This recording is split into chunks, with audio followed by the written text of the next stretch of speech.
broadcast. All right, yeah, got some sweet new headphones from Pioneer. Nice. Yeah, I like them. yeah. It's Hear myself. the comfy. You know, you could use those for a while.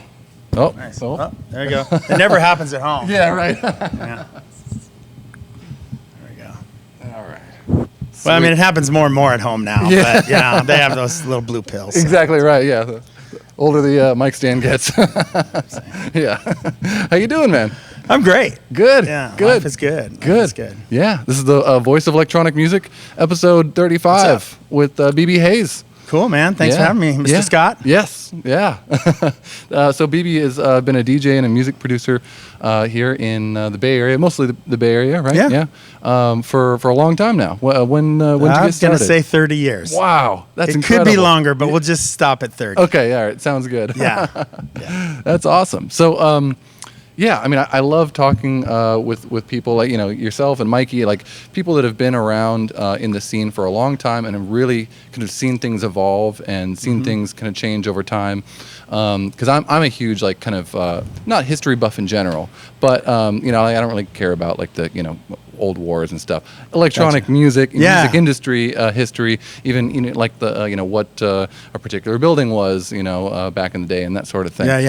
So tell us about kind of how you got started, you know? It's fascinating. Okay, so, well, let's see. I mean, getting started in DJing was something I fell into.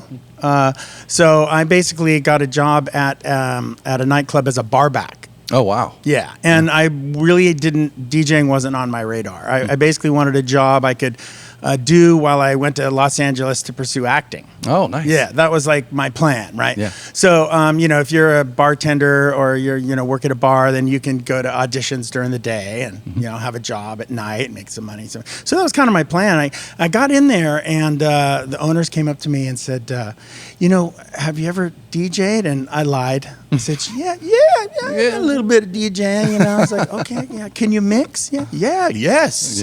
Absolutely. I can mix. But basically what they were looking for was somebody with personality that could do happy hour. Oh. Right? So they said, you know, we need a happy hour DJ, you know, let's get you up behind the booth and everything, because I'm just like, they could tell, you know, I was this bubbly kind of guy. So they get me up there and basically just set me loose on in the DJ booth, and I really did not know anything, so I think they figured that out pretty quick. And I didn't know how to mix, I didn't know how to do anything, but they showed me, and it was basically, you know, like just putting the record on and doing a little drink special, you know, and then just segue. It was like an old Uri mixer too. There was no crossfader. It was just the knobs, you know, so you'd have one knob up, one knob down. Yeah. But you know, that basically became like a good job for me, because I could basically, you know, use my personality to make money. Yeah.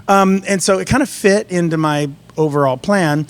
And then I just caught the bug. So there was a couple of DJs there that gave me like the basics of mixing and, you know, knowing what tempo a song is just by listening. Well, of course, you'd count it first and learn what songs were a certain tempo. Yeah. And so then every time I hear a song, they'd say, well, you should know what tempo it is. This is before technology told you what tempo everything was, right? So you kind of had to put it on your vinyl. Yeah, I remember seeing that. Yeah. So you'd count it out. Well, you know, you count it on a clock, beats per minute, right? You count for a whole minute, see how many beats it is.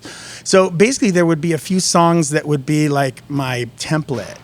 So I would know that, you know, In Excess, you know, I Need You Tonight was 110, right? So I would kind of like mix the song that I'm hearing with that, and I would know if it's faster than 110 or slower than 110. Yeah. So you could kind of, so you get really good at guessing what tempo something was. And I think that was like the key to mixing with vinyl was like, you know, it really is by ear. It's different than it is these days, right? Yeah, absolutely. So, and they just taught me the finer techniques of mixing, and I was hooked. You know? It was like, I mean, it just became my newest obsession. Right. And so you kind of learned on the job, right? Like you didn't... Exactly. You probably didn't have a home setup at that point, No, right? I did not have a home setup for the longest time. I just learned on the job. But it was one of those things where there was a couple times when I was learning to mix. And they would...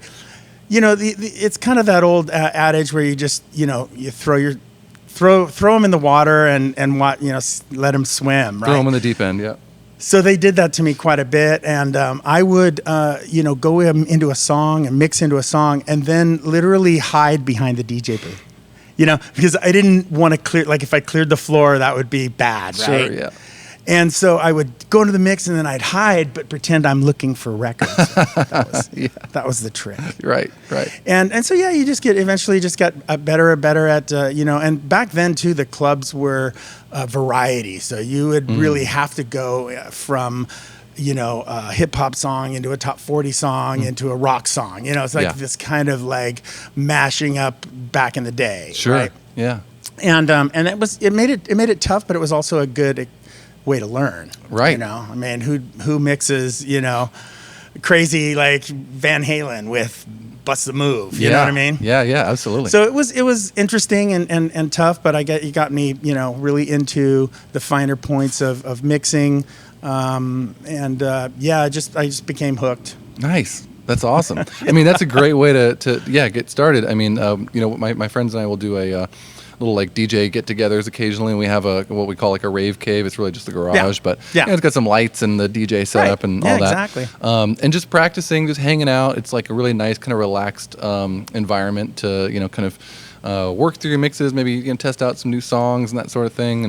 And it's really good too because because it's a bunch of people with their own stuff. We'll throw on 2 songs and someone else gets on and that sort of thing. So you end up mixing between drum and bass to tech house to house to like kind of some slower stuff to just all over the place and knowing how to those little tricks, those little things that you kind of lean on when you're going from a Van Halen song to Busta Rhymes or something. Is back then we called it boneheading. Boneheading, yeah. Yeah, so it's something you've never mixed before, and how do you do that, right? Right. So I mean, and I think these days it's with dance music it's a different kind of animal, but in general, a song is made with a certain count of the intro. Yeah. Right? Yeah. So I got kind of in the practice of, if it was a song I didn't know, while I was setting the tempo, I would count the intro. Oh. And then I would look at the song that I'm mixing out of.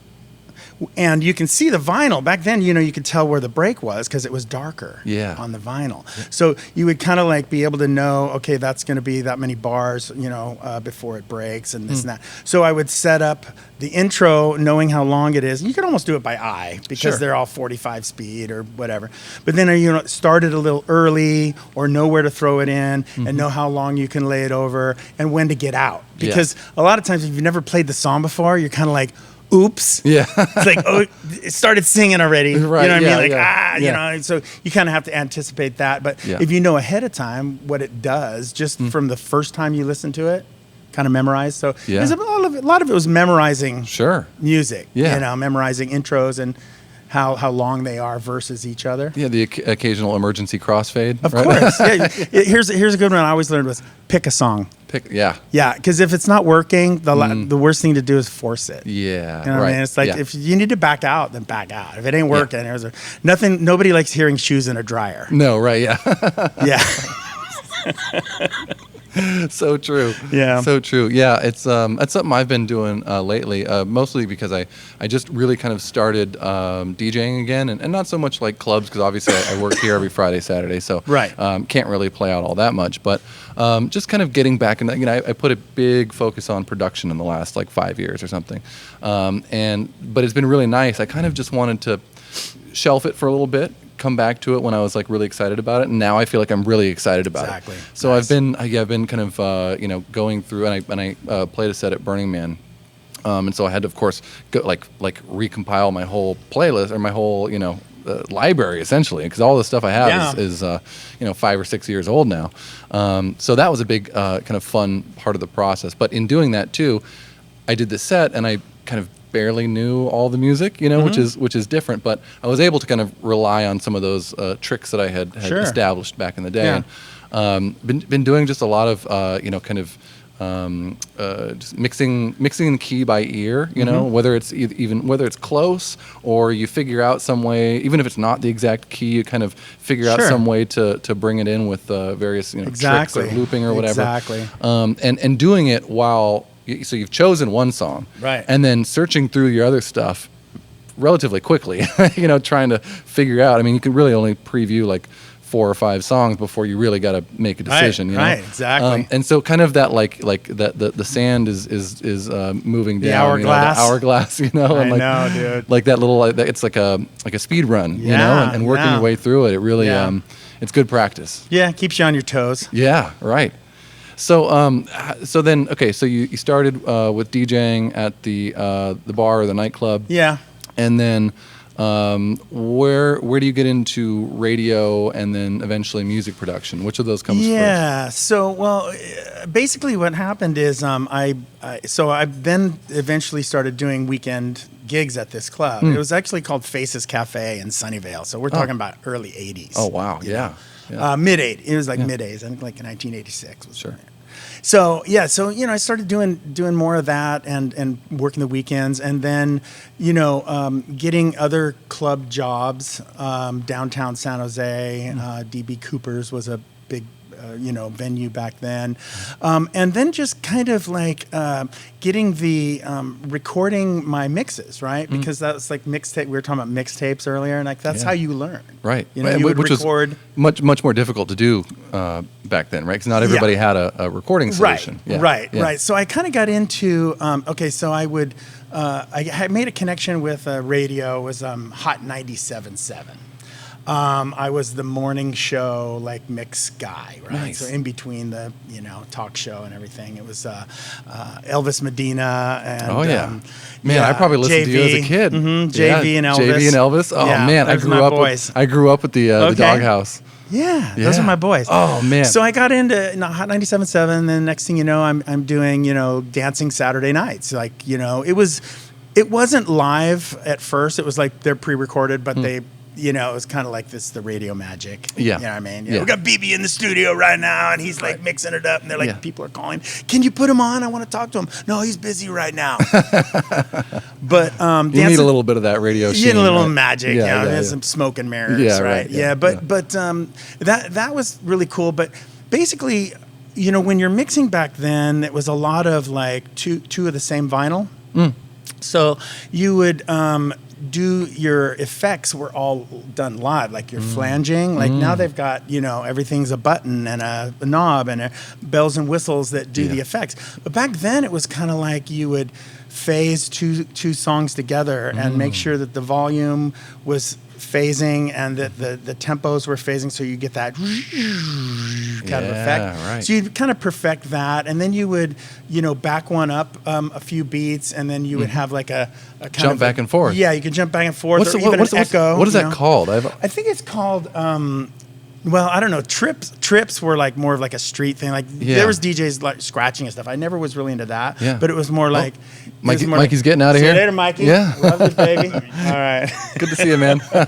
Yeah, it'd be like boom, boom, boom. You just kind of go back and forth, and with the crossfader, like do a And I did this one. It was a song called "Let the Beat Hit 'Em" by Lisa and the Cult Jam. Right? Nice. Let the beat hit 'em, let the music take control. And what I would do is I would take the other song and I would set it up so that the beat would come in when she said beat instead like a quarter note behind so it'd be or something. like let the boom hit 'em. Oh yeah. Let the boom hit 'em. Oh right? yeah. So I was doing some of that, and then the program director came up to me and he said, "Have you ever thought about doing remixes?" I said, "What's that?" Like radio remixes. It's like what we do is you take a song that needs editing, maybe some different kind of tricks, and you might want to sample something in it, or just kind of make it a better intro for radio, because a lot of times back then the songs weren't made in the right length. Right. They're too long, and so they had other guys do it. Club but mix. Yeah, it became like a thing to do a radio remix. Yeah. So I was like, okay, I'll try it, right? So I started doing that on a reel-to-reel. Whoa. Right? So this was like, Yeah, I'm gonna have great stories for my grandkids. You know Oh, what I mean? absolutely, Yeah, because yeah. it started out as like, so you got this reel to reel. It's a 4-track reel to reel, and basically you got a keyboard, and I would sample the vocal part. Like you would take a part of a record and loop it, you know, like we do these days. But this was more like on a keyboard that was actually only 8 bits. Yeah. So back then it was like. Now we're in 16, 24, 32 bits, Yeah. which is high Do quality. you remember what the keyboard was? In Sonic. And yeah, those are my EPS. favorites. Oh, the And it's- EPS 16, right? Dude, the ASR 10 is what I started the little on. floppy drive Oh, they put in there, and it was I like love learning. those It was keyboards. a learning curve as far as truncating the Yeah. beginning and the end, and I get the loop and I get the samples, and really what would happen is to get the remix, you would play the song on a turntable through a mixer, recording to the reel to reel, while you're laying over the loop that you made. Ah, Right, because interesting. it's like you didn't have enough memory Yeah. to put the whole song in there. Like these days, you have Pro Tools, you have Right. these, Oh, yeah, it's maybe 16 seconds or 8 seconds. something like or, that. Yeah, So like, there's yeah, no way yeah. you could put the whole song in there and then do a remix Yeah. over it. So it was more just like loops that you would kind of set up, Yeah. and so you would lay the song over it to the tape deck. Then you'd stop the tape deck, and then you'd do the next part, and then you would get all these pieces onto the reel to reel, and then you would edit them together with tape. You would cut Yeah. it with a razor blade. I've done that once. Right? Cut it with a razor blade and put the tape over it. Yeah. And then, it would play back, and it would like kind of be edited Yeah. into a remix. So I got into that. That's kind of like how I got started with like producing, remixing and stuff like that. That was the beginning of it. Radio then became like a cool way, an outlet to, do that stuff. Sure. Yeah. Yeah. Man, that's it's such a cool way of doing things, and I've said this a number of times on the podcast. But my end goal, of course, is to have like full-fledged studio of my dreams or whatever. Sure. But I also want like a B studio, and the B studio will kind of be like the old school studio, and I want it to have nothing but like a small old school mixing desk, a couple of old school samplers, maybe an EPS, Yeah, ASR 10, cool. SP Some tech 1200 or porn. something. Exactly right. But just all old, I don't want to say analog because those those are digital they were keyboards. digital, yeah. But they very much have a character to themselves and a workflow, right? Of course. And then maybe a 2-track, or even like a 4-track Right. Tascam or something. Nice. Just to be in that, to put myself in that world and kind of have those limits and end up with that overall character, because a lot of that character gets lost Absolutely. in the digital domain with the AWs, and all these samplers are hyper clear and that sort of thing, and full 24, 48, whatever. Right. But yeah, that's kind of that's a goal of mine. Cool. One I day. like it. Yeah. That's like a little history, step back in history. Yeah, kind of like a working museum. Yeah. Love it. Love it. Oh, cool. Yeah. So then you're doing the radio remixes, and working, doing the morning radio stuff is that's really how I got into electronic music. Oh, cool. The kind of the Latin house DJ mixes at Neat. lunchtime. Oh, yeah, 94.9 neat. KMEL. Oh, of course, yeah. And the. These sounds swirling through my mind. awesome. Like all that shit. That's just like, I still throw those on occasionally and just take a Those are trip some back. great classics. Yeah.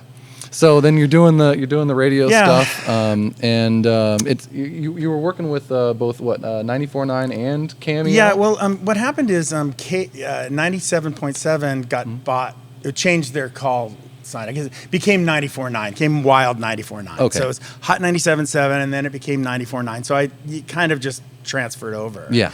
But at that time, I was doing, also having a lot of original ideas, but wasn't really. It was mostly like remixing.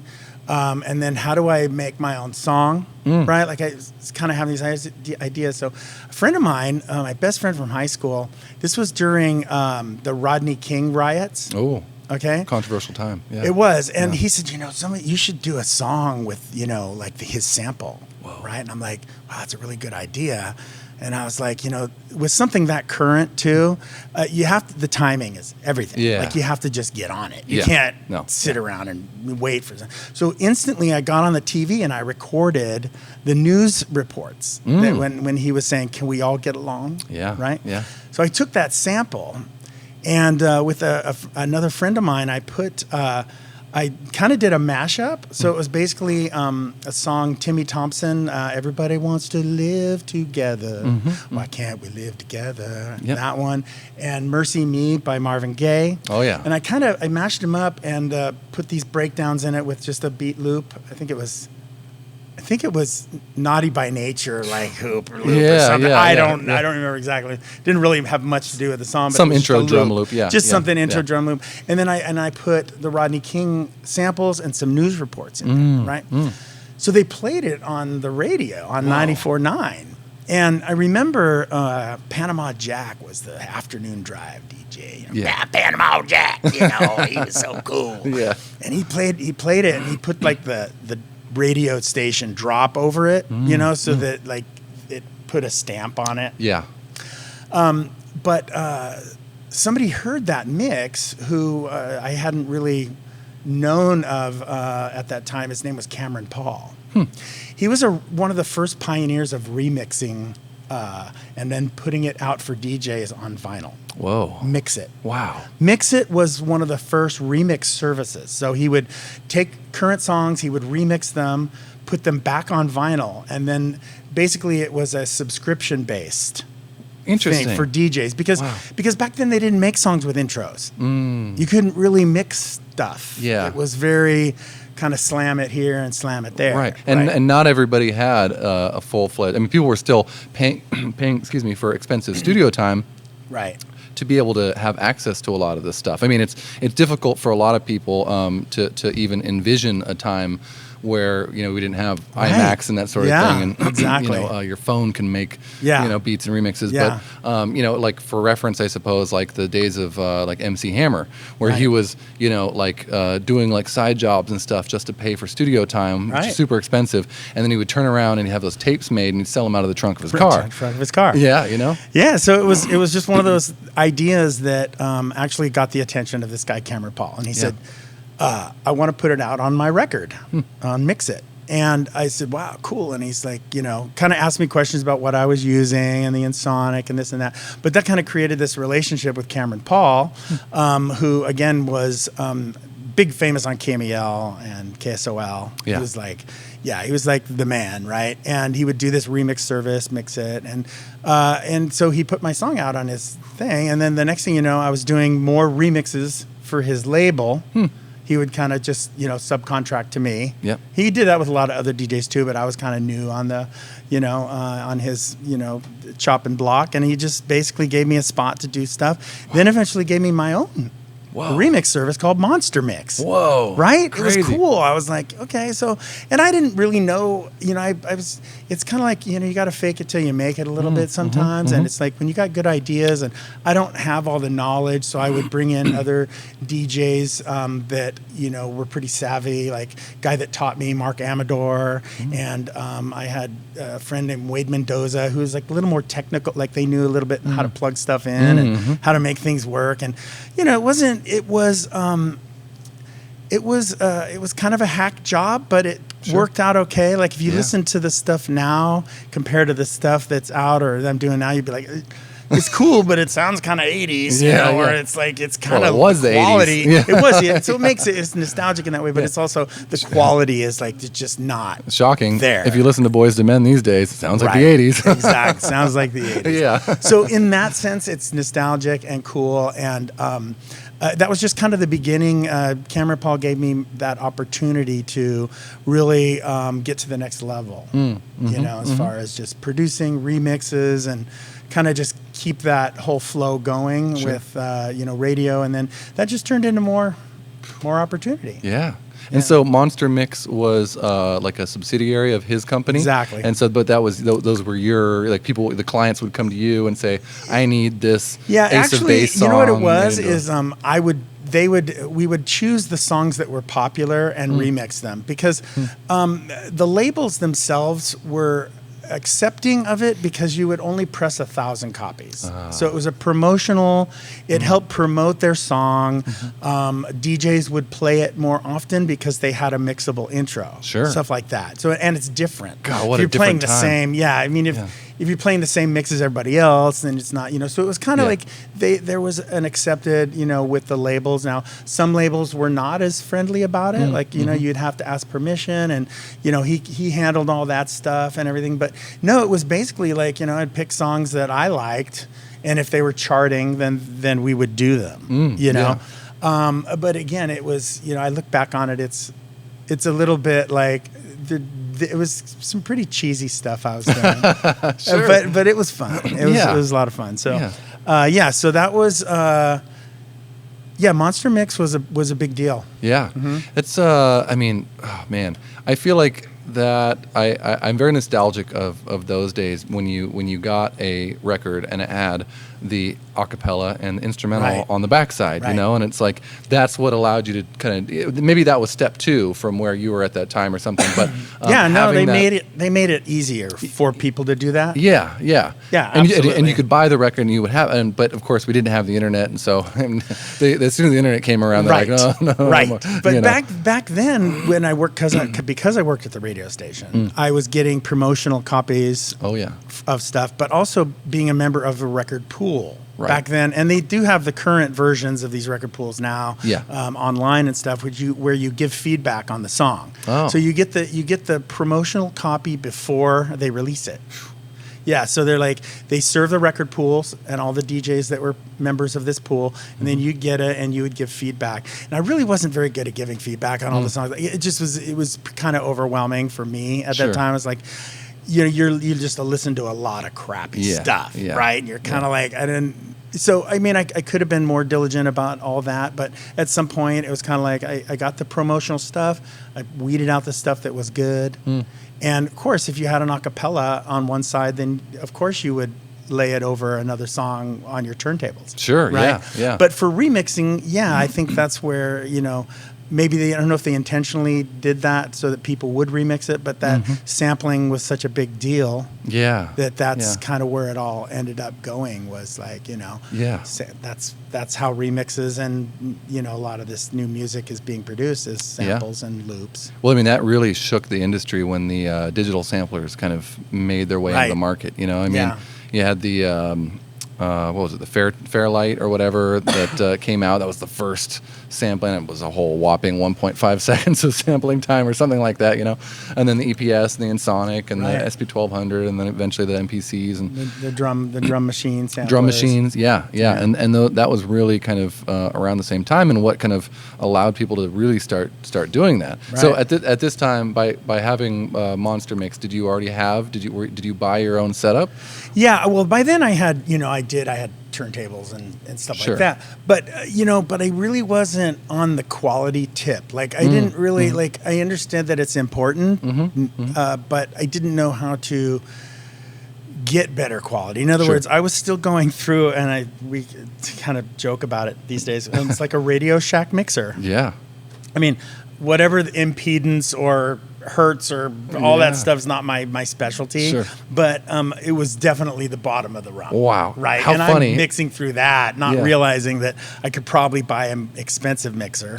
And get a higher, fidelity. Right. Yeah. So I wasn't focused on that as much. It was more just my ideas. I'm an idea guy. Yeah. I just got ideas coming out from every orifice. Yeah, right, Okay.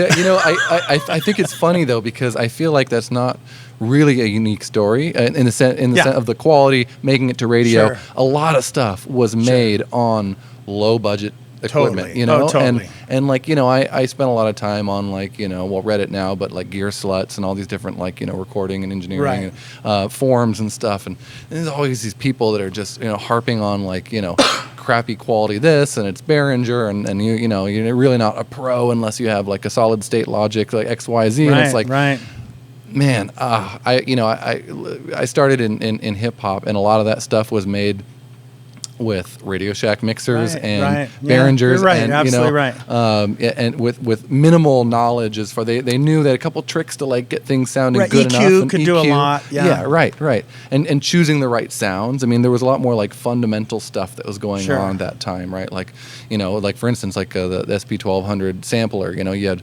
only a couple seconds. So you had to do all these tricks to like fit all the stuff on one machine, turn that into a beat. Yeah, I do. I remember some of that. Yeah. Like you could record something at a faster speed on Yes. the turntable Yeah. and get a higher quality because when you slowed it down, it would sound better. Yeah, not even something really like that. higher quality. What it would do is you would pitch up the record. Right. You would take your sample and it would be like and be real Right, fast. right. But then you would pitch it back down in the machine. So in reality, you've really only used a snippet, a shorter amount of time. Yeah. And then when you pitch it back down, you're able to get the same sound. But what those old machines do, and certain ones were a little more famous for this than others, the SP1200 being one of the most famous, Right. is the digital artifacts that it imparted on the sample that you took, because you pitched it back down, gave the samples a very unique character. That's cool. Which made up that when it was the sound of the Wu-Tang Clan, it was the sound of all the, like the early hip hop stuff. And it's still coveted today. And this so something I've been really excited about recently is for years, since 2001, since I started getting into all this stuff, and kind of fetishizing these digital samplers. I'm a huge Fetishizing? Okay, wait a minute. Fetishizing. I gotta stop it now. You got me with that one. Fetishizing. Fetishizing. Okay, go on. I'm gonna have to use that. Let me some people are furries. I have a thing with digital samplers.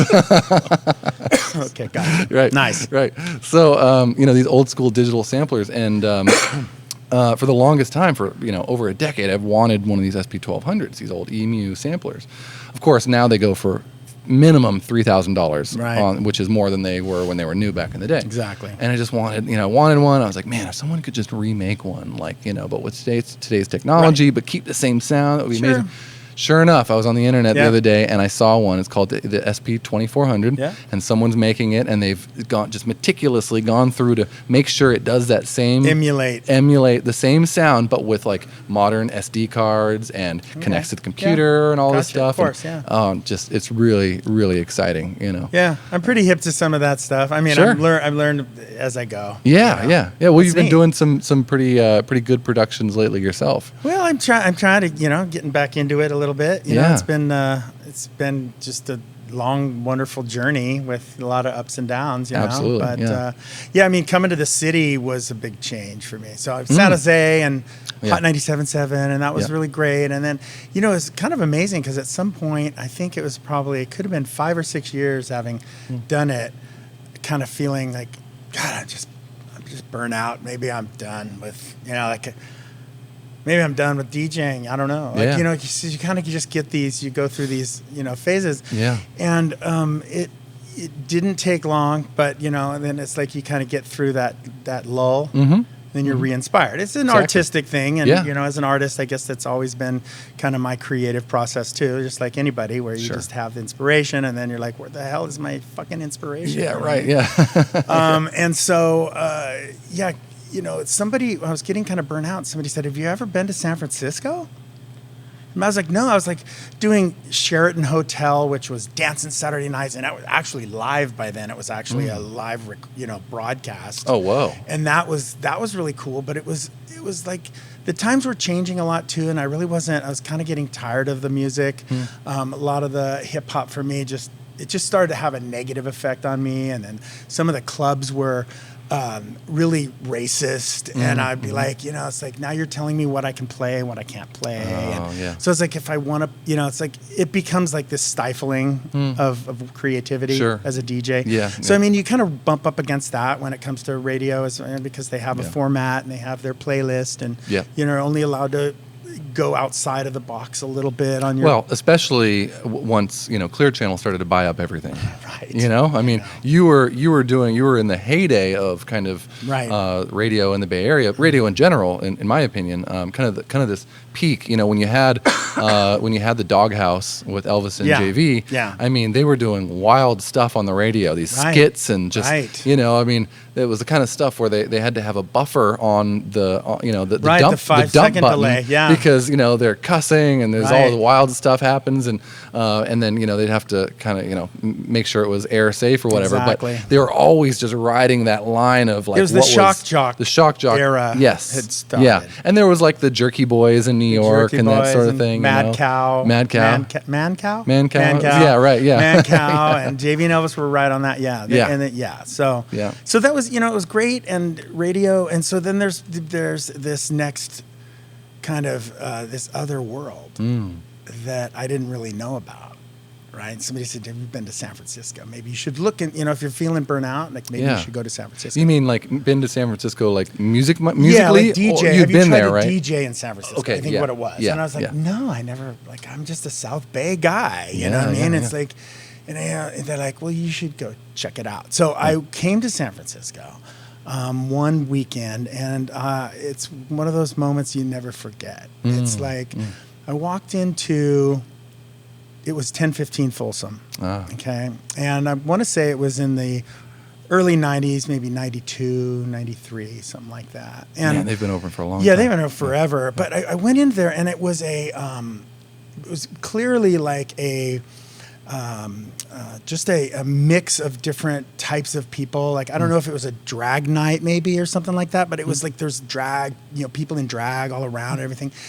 And we walked through, and I was with a bunch of guys from San Jose too. So it was kind of a shock a little bit, Sure. because it's not like I've never seen a drag queen or anything, but it Yeah. was just kind of like, wow, this is crazy stuff going on here. And this song came on in the club, and it changed my life. Really? And you probably know what song it is. It's called "Plastic Dreams" Oh, it sounds familiar. by JD. Oh. And to this day, it's never been equaled in my mind, yeah. like, because it's just so it's just this organ riff, Yeah. and I couldn't sing it for you now Sure. because that would be just scary. Yeah. But "Plastic Dreams" by JD, if you look it up, it's like JAYDEE. I think is Okay. how they spell it. But anyways, Was it what genre are you talking about here? it's Was it's it house music. House music. It's, Okay. Yeah, I mean, this is Okay. where first time I had heard house music. Let me write this down. Yeah, JD, "Plastic Dreams." And I heard that song, and I was like, what the hell is this? I didn't even know what house music was. Whoa. Yeah. And that was like, it kind of opened my eyes to there's something else, Yeah. than Madonna and Tone Loc and, Yeah. Naughty Yeah. by Nature and all that stuff, which is how I got my start, Sure. like a lot of people. Almost A lot kind of refreshing though, right? It's It like just- you were in this lack world. of a better word. Yeah, absolutely. kind of feeling a little burnt out from the same thing for Yes, so long. exactly. Sounds like kind of more like the top 40 Yeah, world, absolutely, right? yeah. And then you walk into this new place with drag queens Right. and house music, and you're like, It's like, whoa! like, wait a minute. Like you pulded back the curtain to like the Wizard It of Oz was or something. exactly Yeah, like that. yeah, Good yeah. analogies. Yeah, I like that, yeah. because for me it was just like this wow aha moment. Yeah. Yeah. I So- had a similar moment too. Yeah. So, you want to tell me yours? Sure. Yeah. Yeah, let's hear Well, yours. I think I've told the story a number of times on the podcast, but it's all right. Okay. I'll nutshell it here. So yeah, I essentially, was going to school in Chico, up north, and I started kind of making music with my friends. I had kind of gotten a copy of a sketchy download of like some music of FL Studio, and opened it up, and it was just like looking at like hieroglyphics. I was like, what the fuck is this, And eventually I was just like, screw this. But I had a record that had it was the Living Legends hip hop group, and they had put in there what they made every track with, or all the tracks, and a good half of them were ASR10, which was the keyboard and sonic keyboard that came after the EPS Sure. and EPS 16 Plus, and so I saved up all of my tips from working at the country club I was working at up there, and I just I ordered one off eBay. Like literally, eBay had been around for like a year or 2 years. It was like 2001, Wow, cool. you know. And so I bought this thing for like $800, and it showed up in this giant box. And I, you know, pull it out, and you know, plug it in, and start using it. It was really the only thing I had. I think I had some, you know, like bookshelf speakers or something from my, you know, my dad's setup or whatever. But the biggest point is that it was tangible. I could put my hands on it. It was you know, a small screen, but all the functions were the same. They were right there, and it was like it was like a giant VCR or something. Like I was like, okay, I've done VCRs. I can, you know, Figure it out. I can figure it out, Yeah. right? You know, and I did. Except for the clock. Except for the clock, yeah. Yeah, Figured out the everything else you can figure out. ASR-10. Yeah. Never quite mastered the VCR, right? Yeah. So I started with that, and then boy, this is getting really convoluted. But anyway, so I started with the ASR-10, and I had so I was starting to make music at the time, and my buddy who I was living with was a DJ, and you know, we had this whole setup in our living room. We had converted had a disco ball and lights and all this stuff. It was a full-blown like party house. But he would stay up until like 5 a.m, and he'd be like scratching with the same what were those Sure. Mr. Pickle records, or what are the DJ Kubert records? Yeah. Scratch Pickle. Scratch Pickle. And he'd be you know, until 4 a.m, like high on whatever, like Right. you know. And I'm in my room, I'm just like pulling my ears out, and I'm like, Jesus Christ, dude! Like this is if this is what being a DJ is, like I want nothing to do with it, right? So then fast forward many years later, you know, I'm living in East Oakland, and my friends and I kind of start, you know, going out into the city and you know, going to these kind of more top 40 things. But then that was right around the time that like Cascade and Deadmau5 really started to like blow up. Sure. And they had did that track together, and Pandora really kind of just started right around that time. We're talking like 2008 or you know, around there.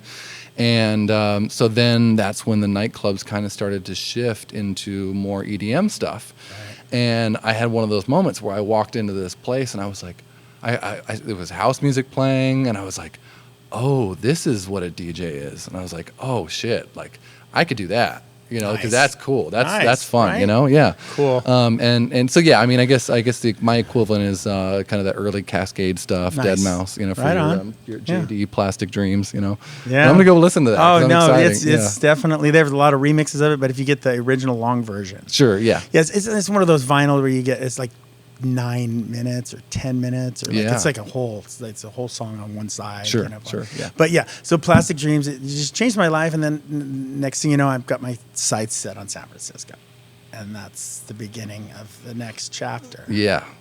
Right. Yeah, Right. with San Francisco. So then what happens next? So I ended up.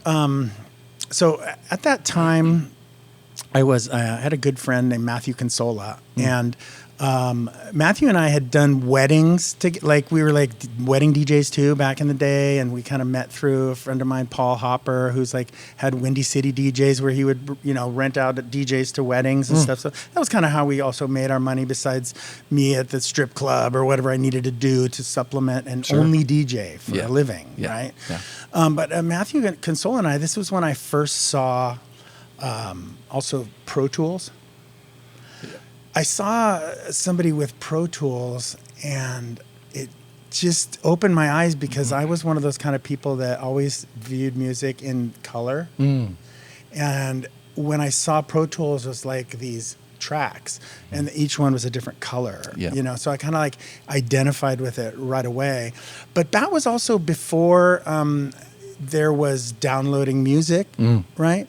So what we would do is we would create our own compilation.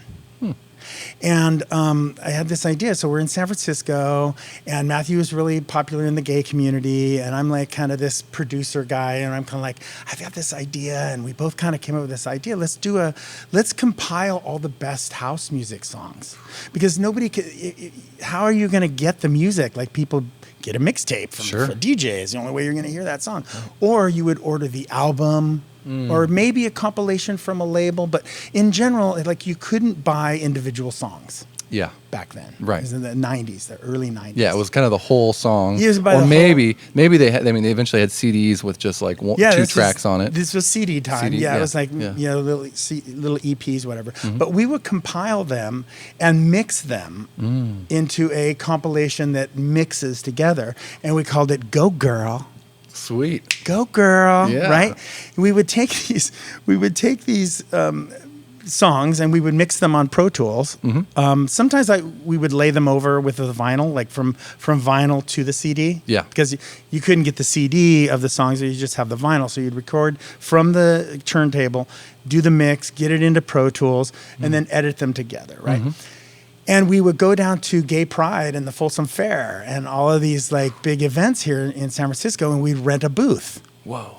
Now, we were only doing limited amounts, but it was a cool novelty, right? So I've always been kind of a novelty DJ, like producing, and I got that, it's just kind of my thing. Sure.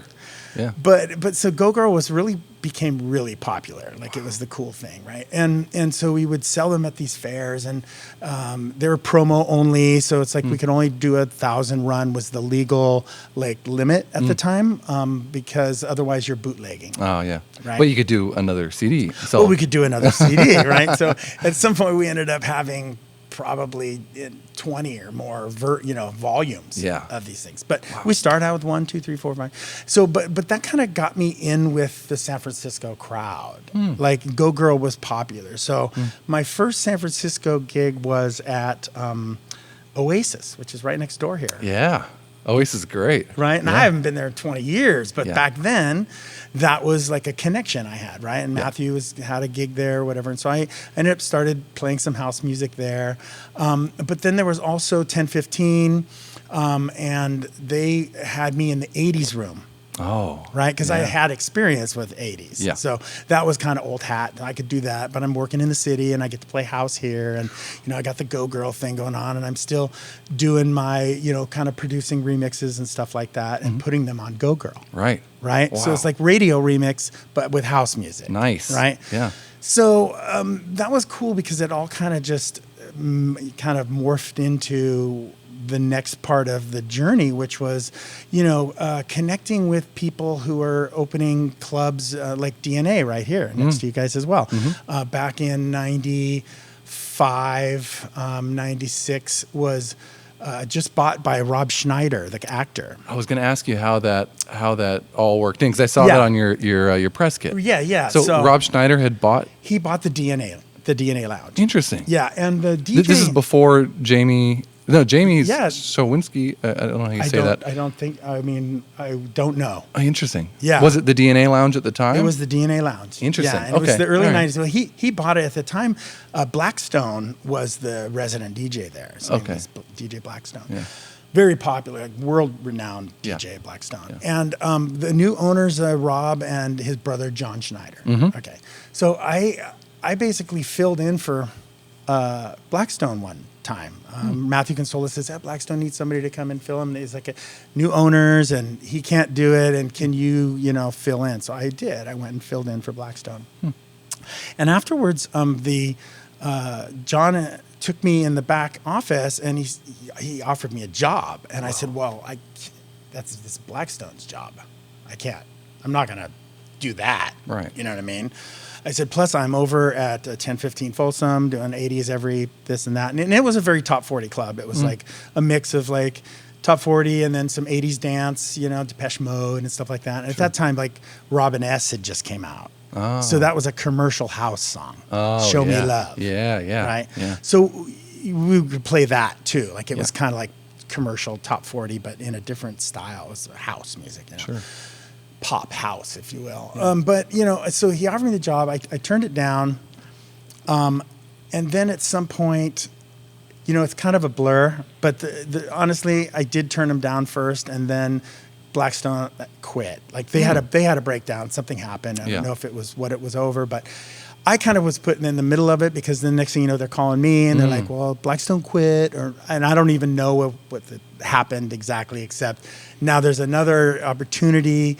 And, it was one of those things where you just have to just take opportunities when they come your way. So Absolutely. Yeah. So, back then too, it was like I was doing really well at 1015 Folsom. I was making pretty good money. So I gave them how much I was making at 1015 Folsom, and they just laughed. They said, well, we're never pay a DJ that much money. I said, okay, well, I can't step down from what I make, what I'm worth, Yeah. So that was another no. And then about a week later, I got a call. And this is pretty much how it all kind of went down. But at some point, we negotiated, a deal.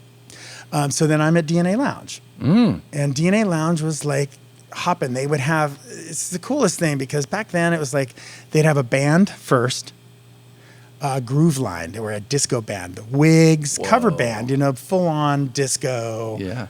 The outfits. What year is this? Flights. 97, 96, okay. 96, 97. Sure, yeah. And it could have been 95. I mean, gosh, it's such a blur. It's hard to, It's such a blur. I don't remember dates. Come on. Anyways.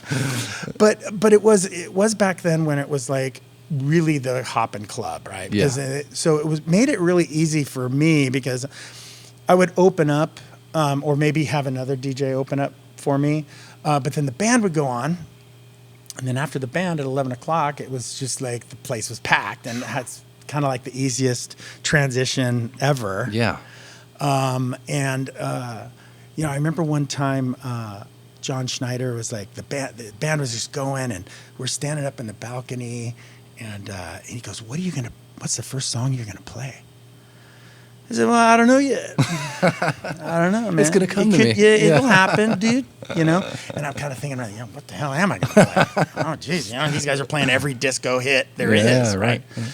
But I'll never forget, it was one of those moments where I was like, when I knew I was going to play, and as soon as the band was done, I slammed into Dancing Queen. Ooh, yeah. Which is a song not on their playlist because they had a male singer, and it was like, it's probably not in their repertoire, but it was just a song, like you can't go wrong with Dancing Queen. Right. Like, who doesn't love fucking ABBA? Yeah.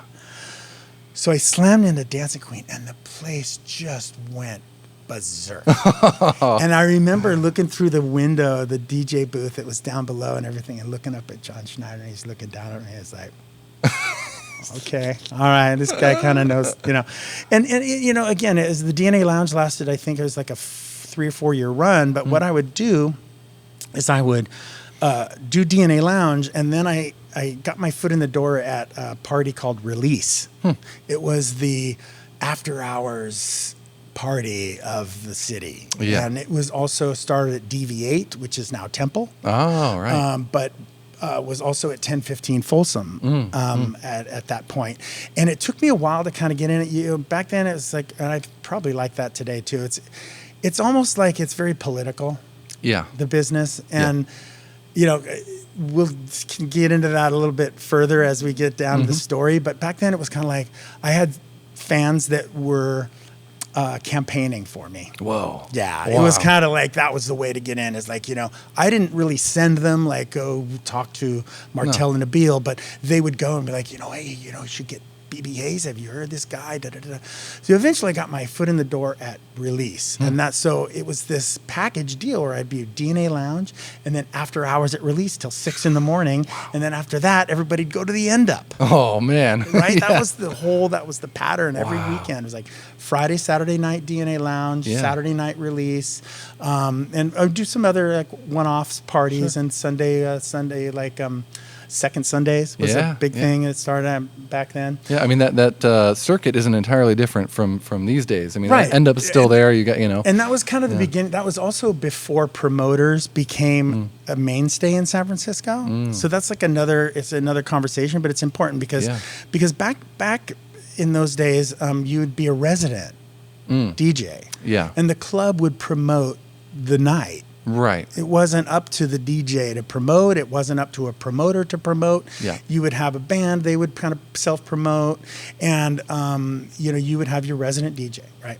And it was a little bit more like compiled of resident DJs, right? Yeah. Like there may be 2 in a night or sometimes just one DJ the whole night. It was when I was there. It was just one DJ for the night. Yeah, and they would play like 6 hours. I would play a 6-hour set, but I would actually able to subcontract with the money that I was making, which was I negotiated like a pretty good deal. If I'm gonna, like I said, it was like I always.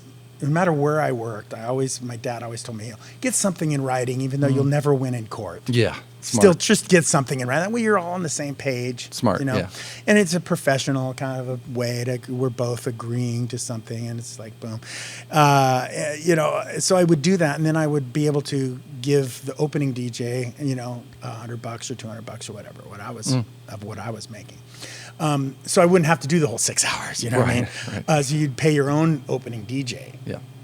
So that's kind of how I worked it.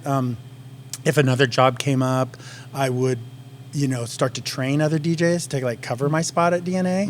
And this is because I didn't have any exclusive kind of contract with them. But I didn't want to turn down other gigs that would come up. Sure. Right? So I did have some DJs under my wing that I would train and stuff. And we're still friends to this day, Nice. and they still do their thing, but they were kind of like my proteges, right? So it was kind of cool. But, release was a big deal. It was like the after hours thing, and I was playing there with this guy, Norman Stradley, and we met at Sound Factory, so I was do these other one-offs at Sound Factory and then run into the right people. And, pretty soon it was like... really a cool thing to be able to say I do release and I'm a DNA Lounge and this and that.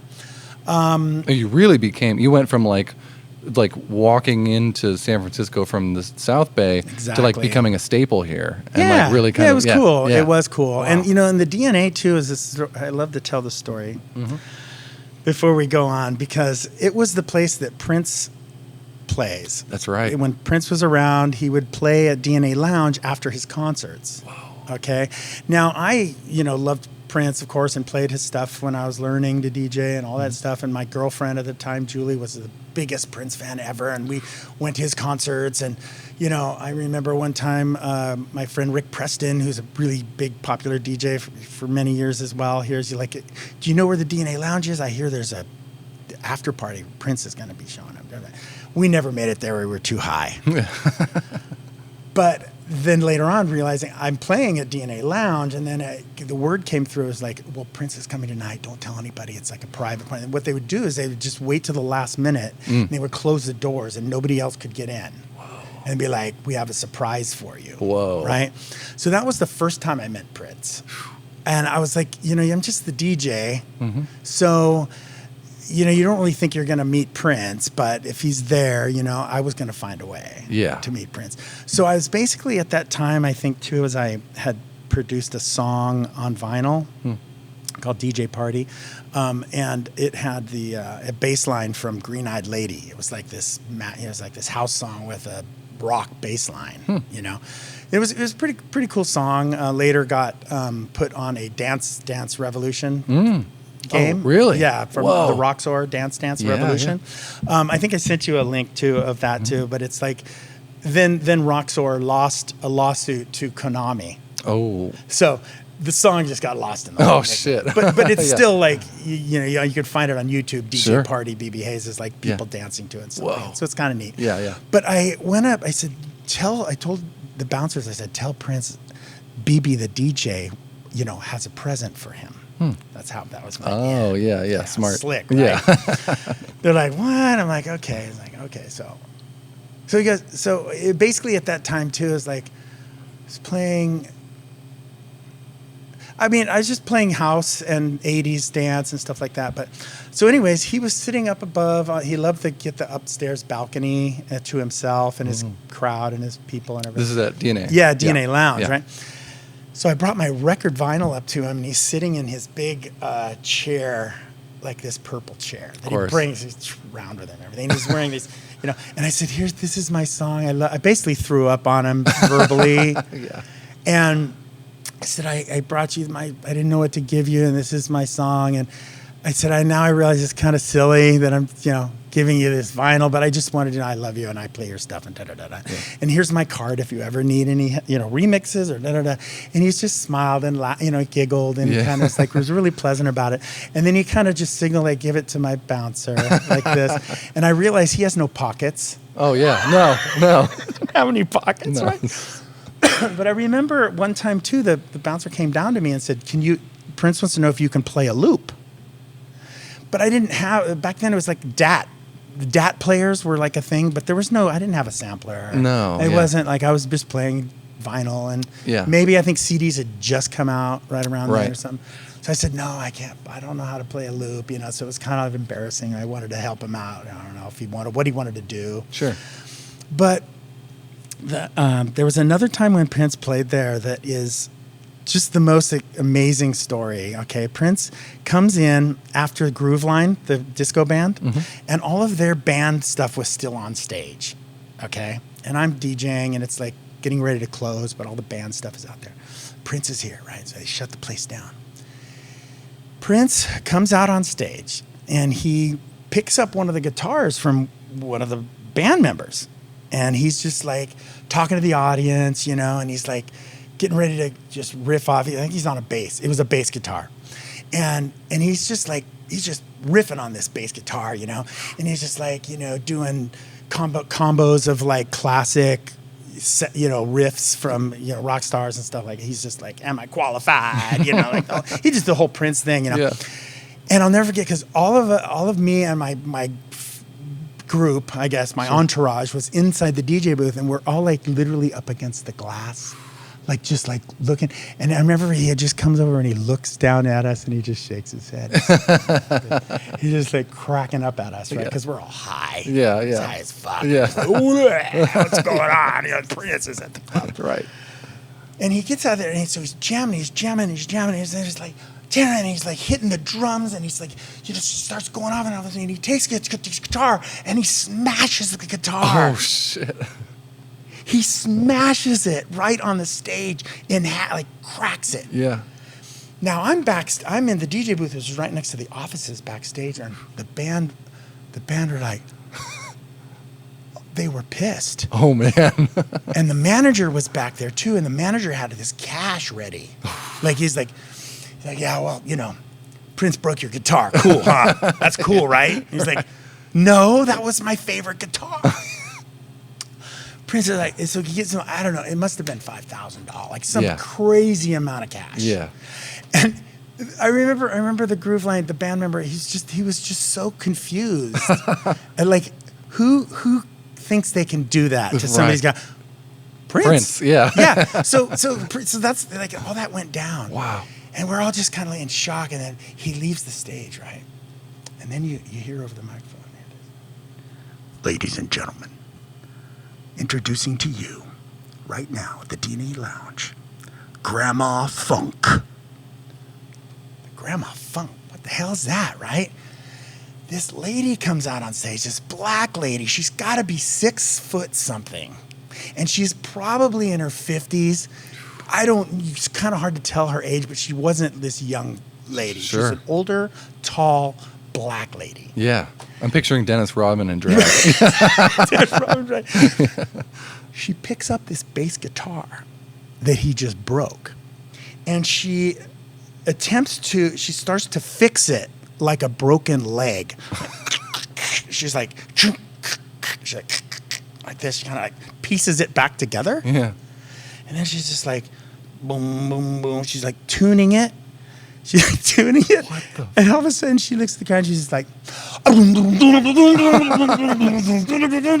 she starts going off. Wow. And the place just goes ballistic. What the fuck? This is the most. We were just so mind blown. We're just like, because we're like, already what is happening right we're now? already on another planet. Yeah. And then this happens, and then that happens, and now Grandma Funk comes out on stage and puts this bass guitar back together. That Prince just smashed, and then she's ripping it. Yeah. And like, what? That's my crazy. It's the craziest DNA That's memory. incredible. You know what I mean? And So wait, where did Grandma Funk come from? I looked it up, and there is a Grandma Funk. Yeah. Like you can find her if you Googled it. Sure. But I'm not sure if it's the same lady. Yeah. But it probably is. Yeah. You know, because I don't think there's that many Grandma Funks. When I Googled it wasn't like a whole bunch came up. Right, yeah. But she apparently is like, I think she's probably like European, and she does these songs where she is not necessarily a singer, but she's like a spoken word, like Grandma Funk. She's just this badass lady, right? So I actually did a little research just recently telling somebody a story about that, because I had never that was before the internet. Yeah. So I didn't know Grandma Funk was. But, Right. but there's certainly a Grandma Funk that he was touring with, maybe. Whoa, okay. I think that's All what right. I'm just kind of assuming that's kind of what was happening So maybe there, this isn't the first broken bass guitar that she's picked up. And I'm telling you. It was a mind-blowing experience that is so vivid Wow. in my mind, And that was kind of like towards the end of the DNA era. Yeah.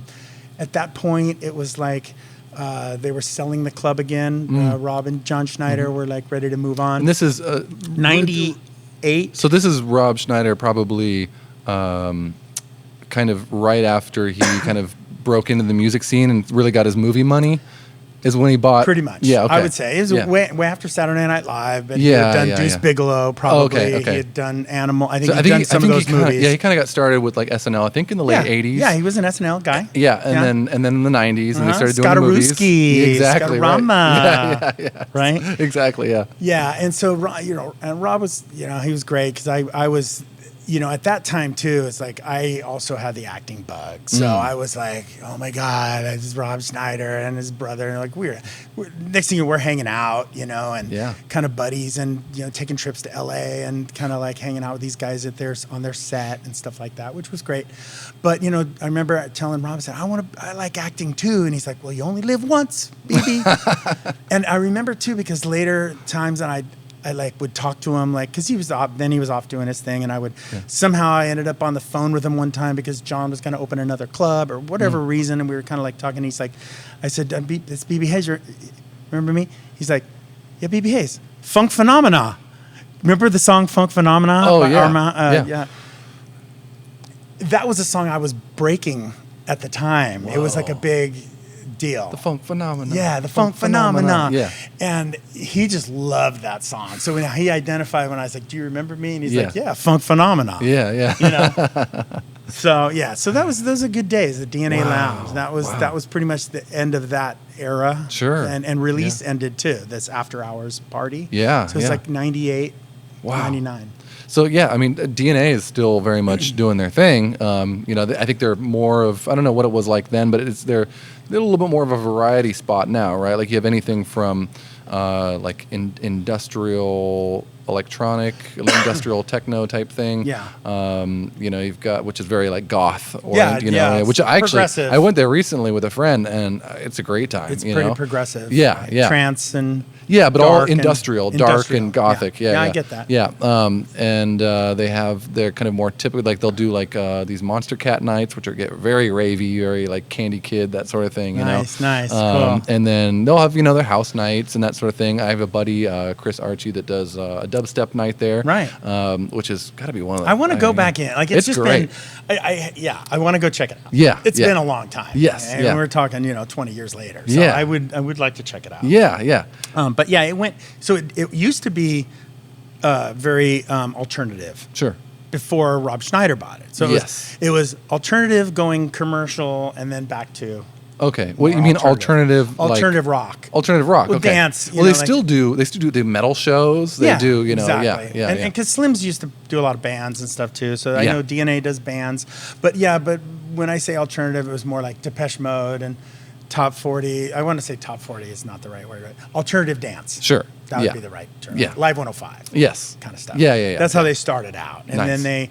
then they became more commercialized with the disco thing and then and the BB Hayes thing and then that changed over and now they're kind of back to the more of the progressive dark, alternative side, which is cool. I mean, it's just everything goes through everything has its own kind of journey when it comes to clubs, especially too. Yeah. I mean, I've seen them all go through everything. They start out here and then they change and then they have to because of whatever happened and then they Yeah, I've seen the evolution of just since my day, since like 2008-ish. I've seen, of course, Temple. I went to Temple when they had the old. I don't know if that was. I guess that was maybe their first look or rendition, where they had the white upstairs and the black downstairs, which was like the catacombs with the neon paint with the black lights. I loved that room. That was great. And then the white room, which also had black lights, but They had a much more kind of like industrial kind of warehouse feeling to it, you know,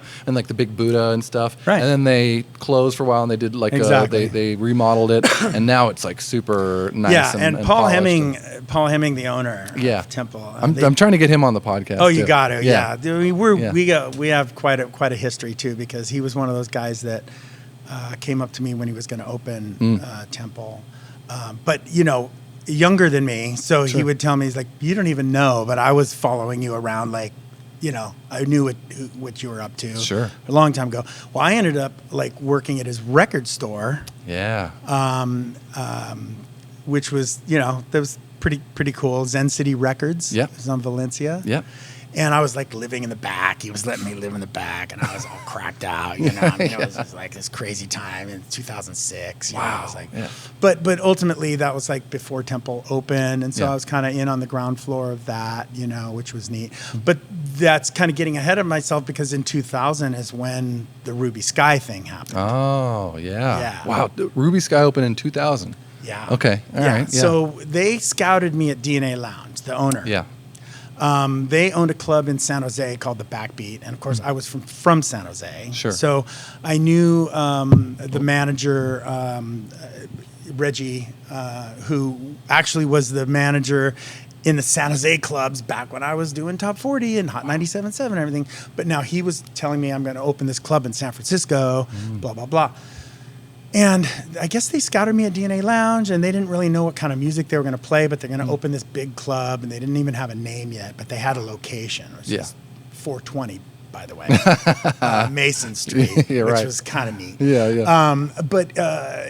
So it was like this phone call from Reggie, like, you know, these owners want to talk to you. They asked me who I really think would be the best DJ to get there, you know. So I was like, wow, this is cool. And they kind of scouted me out and took me from DNA Lounge, and you know, like with a promise of this new gig and everything. So there was this little bit of a flux period of like a year or two before they were going to open, where they were giving me work down in San Jose, and I was still kind of doing my thing here, but kind of waiting for Ruby Skye to open. Sure. And then so Ruby Skye opened in 2000, and I was the resident DJ, which back then was also a little odd, because they're like, the Ruby Skye was like this amazing club. Like, I was a little bit taken back by this opportunity. Like, I mean, I was excited, don't get me wrong, but I was also like, just like a little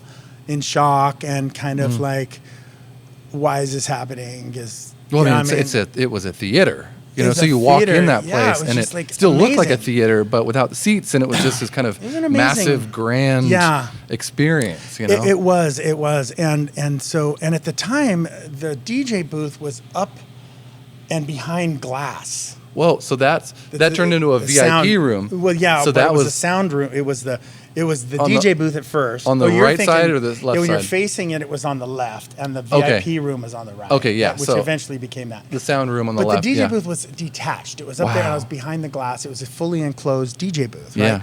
That was kind of the style back then. That was kind of the thing. I think they did their research around Europe or whatever, and that was kind of like the thing back then and everything. So it was kind of like I was set apart, and some people liked it, some people didn't, but it was what it was, and I was detached from the crowd, like up there, like some kind of, you know, god or something, right. Which was kind of music god. I don't know. To me, it was like I like to be a little bit closer to my audience and get a little more eye contact. For reference, where were you at like DNA Lounge? Where would they put you? Or 1015? DNA Lounge, it was the same thing, but it was on the floor. Oh, okay. Behind glass. Okay. Yeah. So yeah. But there was a little window they could come up and, you know, request songs and stuff. Sure. You know, at DNA Lounge. But up there, no, you couldn't even get back up into there. Yeah, right. The door, like a combo door and everything. Yeah. So it was kind of interesting. But you know, Ruby Skye was one of those things. Where I remember the first night, and they didn't really know what kind of music they wanted. It was like a VIP night where they just invited all the investors and all their family and all their friends and everything. So it was like this black tie kind of thing, and I'll never forget, like, well, what do you want me to play? You know, well, just play what you play at DNA Lounge. You know, we want to make, these are older people. They want to, you know. It's like, okay. So I'm like playing my Madonna and stuff like that. And at some point, it was kind of like just, that's not the kind of club. When you get at a club like that, it's like San Francisco. It's just like something was amiss. Didn't quite feel, yeah. And right. Ross Jenkins was their booking guy, and he's like, we also went way back, back from San Jose. So we kind of all knew each other. And I'll never forget, he's like, he came at me and said, I talked to George Carpati, the owner, and he says, just play whatever you want. What do you want to play? Whoa. I know what I want to play. At that time, house music was the shit. Yeah.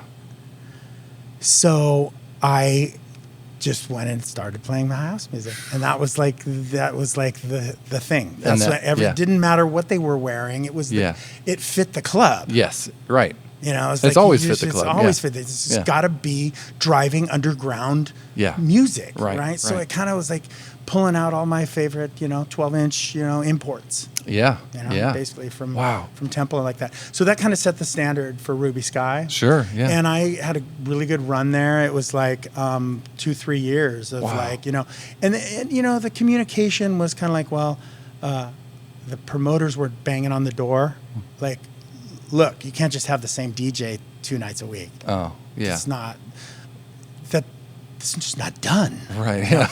And George was like, yeah, they're coming to me and they're like upset with me that I won't let them promote this club. And he's like, I don't need them. Right. At this point. Yeah. I got this great DJ, but also I'm a brand new club. So it's not like it needs any promotion. It doesn't need any help. It's like packed line just around the block, blah, blah, blah. I mean, that was kind of, they always had a line around the block. They always had a line of block, but especially at the beginning. It was like the only thing. I can only imagine. It's like the biggest thing in town, right? So that's cool. And I'm, I like to think that I'm pretty humble, but there was a lot of haters going on, too. So I was kind of bumping up against that. Yeah. Because at the time they said, look, we have an exclusive deal with you. You're making good money, but you can't go play somewhere else. Yeah. And ultimately, that came back around to kind of bite me in the ass when I didn't have work there anymore, which kind of came to an end when the corporate, investors, they all kind of decided, okay, now we need to do something different because maybe the money was dying down, and I had kind of, had a run, and it was like, okay, well, I can still. He's like, well, you can always have work here, but we need to go with, out of town, internationally known DJs. We're going to pay more money to make more money, charge me kind of a thing. Yeah. So it was tough. I had to swallow some pride and everything, But that was kind of just the times changing, though. Yeah, and the promoters were really like, the promoters wanted in. They didn't even want any money. Whoa. Like, let us promote your club. We don't even want That's hard. That's hard to battle. It's hard to, So they really had. And George, he did come to me and he was honest. He's like, look, I don't know what to do. These guys is just like the pressure. Like this is like had its time. So my time at Ruby Skye kind of ended, and this was also before Temple was going to open. So there was another opportunity. Sure. For me, which was good to know, but it was still kind of a ways away. Yeah. So 2003, I think, is when kind of Ruby Skye ended. Mm-hmm. But it is another time I met Prince again. Whoa. Because, so Prince would now like Ruby Skye because it was the new club and it had the balcony upstairs, just like DNA Lounge. Yep. And of course, I worked my way up to meet him, too, at Ruby Skye. But where was Prince? Was Prince living in L.A.? I know he was just touring. Oh, just touring. Okay. Yeah, no, he was just touring. But he just really liked San Francisco. Yeah. Yeah. Well, whenever he would go to a place, he would like to do surprise after hours. Oh things. That was kind of his thing, or the more intimate. Crowd. He'd do his party and his show, but then he would show up somewhere unannounced. That's actually what I've seen a lot of DJs do. That I saw. Many years ago, I saw Sharam. Sharam played. I can't remember where he played, but then we were at an after hours. There was this old like purple building that had been converted. It was like an old office building, kind of down in Soma, and it had been converted into like this after hours thing. And sure enough, or you pay your $30 to get in or whatever, and Sharam's there playing, and the place was like, half the size, not even, probably a quarter the size of Halcyon, which is not big to begin with, you know? Right. And yeah, that's kind of like, it's kind of a thing, right? Like people, they do what they're paid to do, you know, their gig, but then they're like, kind of like, oh, I want to go play like exactly what I want to play somewhere. I like that. I like that. So that was fun. He would sing, you know, instead of Purple Rain, he'd say Ruby Skye, Ruby Skye. Wow. You know, he really like that. But anyways, the Ruby Skye was an amazing opportunity. Like that'll never. There's always be a part of me, and no matter what happened, like there's just then life happens and other things. Like, you know, I had a daughter who was born in '99, and you know that relationship with her mom didn't work out, and then by 2006, like my father had passed away, and so my career was kind of to shit. To be honest with you, at that point, it was like I didn't really springboard off of Ruby Skye. The way I liked it. So, so that was kind of like this beginning of like this just dark period. Whoa. Yeah. It's been a great journey though too, because you got to embrace those hard times as well. Absolutely. You know. Yeah. They just come in cycles. Yeah. They do. So have you been to August Hall, which is the new Ruby Skye? I went inside August Hall. Yeah. Yeah. I haven't been on a night on a weekend night, but I went in there one time and just kind of met the manager and kind of gave him my card and stuff. Yeah. It's new owners, right?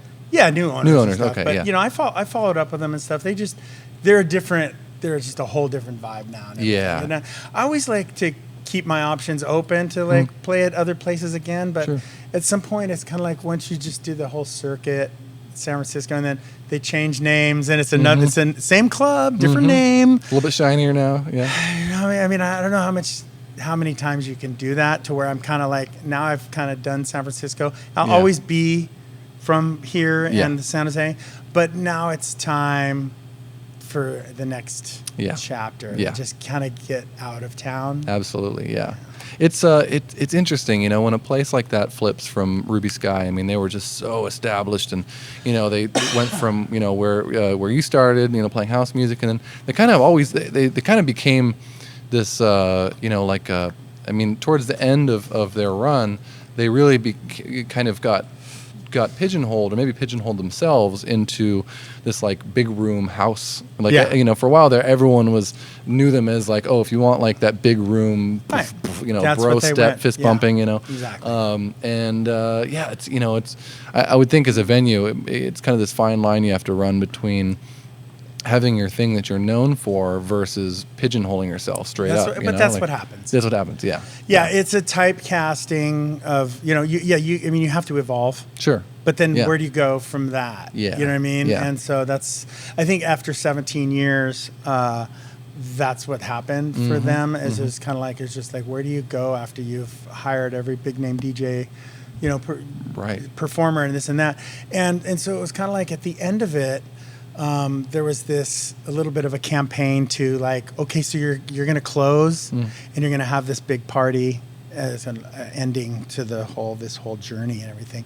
And a lot of my fans kind of chimed in for me and be like, well, of course you're going to have Baby there, right? You know, on the last night, wouldn't that gonna be weird if you didn't? Right, yeah.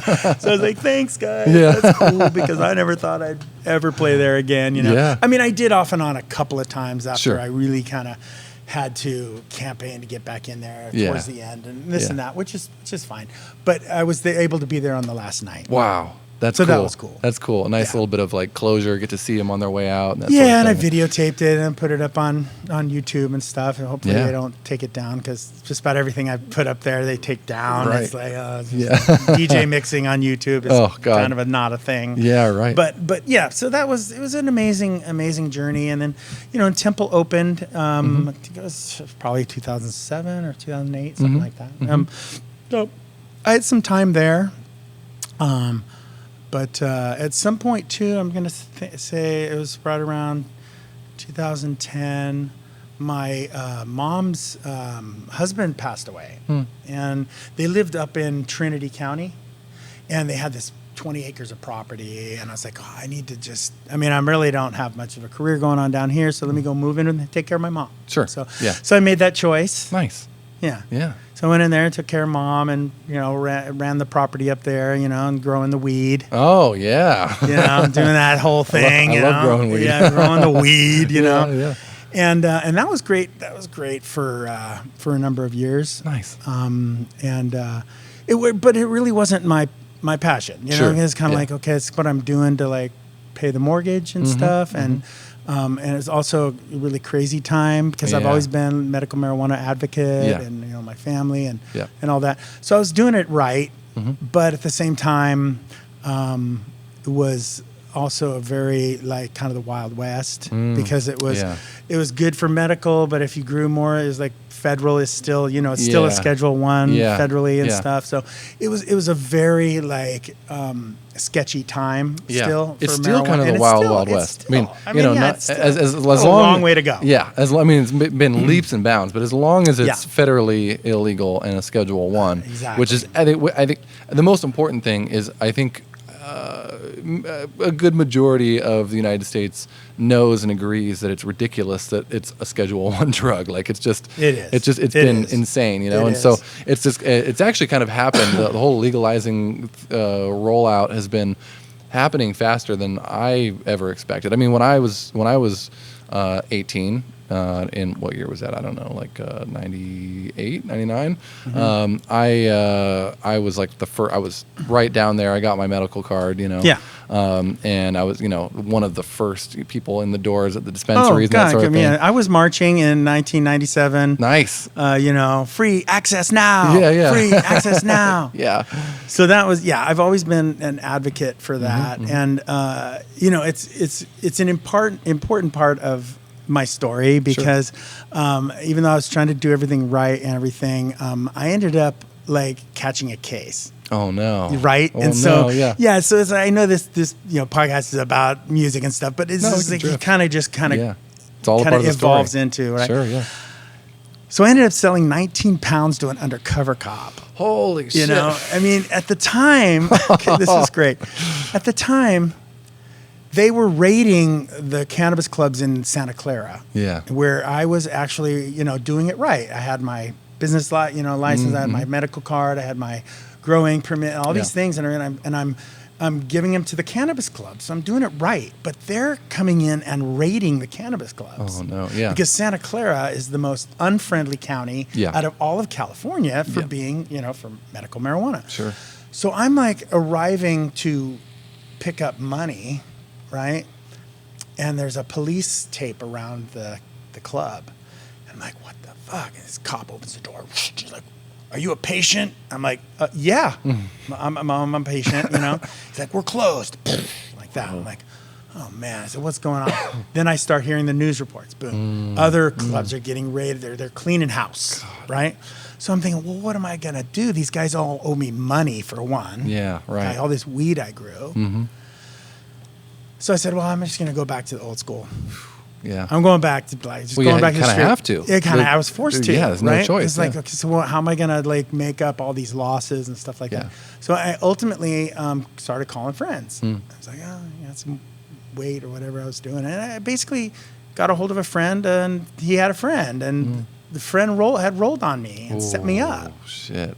for whatever case he was dealing with. Oh no! Oh, okay, so he had So he turned, you know, he's like turned in BB Hayes, you know, and set me up with this undercover cop. Anyways, long story short, I caught this case. It was kind of like totally busted. I couldn't afford a lawyer, you know, blah, blah, blah, blah. So I ended up kind of just getting into the system. Yeah, you know? right. And it was lucky it was California. Yeah. For one. So Yeah. I basically ended up getting like a 4-month sentence at Elmwood in San Jose. Sure. Yeah. With like a 2-year probation, God, right? So ridiculous. But I fought for my medical marijuana Really? because I had a doctor's letter first, Sure. right? Yeah. So you catch a felony, and then you get out, and you're on probation, and they're gonna keep their eye on you, and you got to get tested. Right. Okay, but I still need my medicine Sure. because Yeah. I have pain. Yeah. Okay.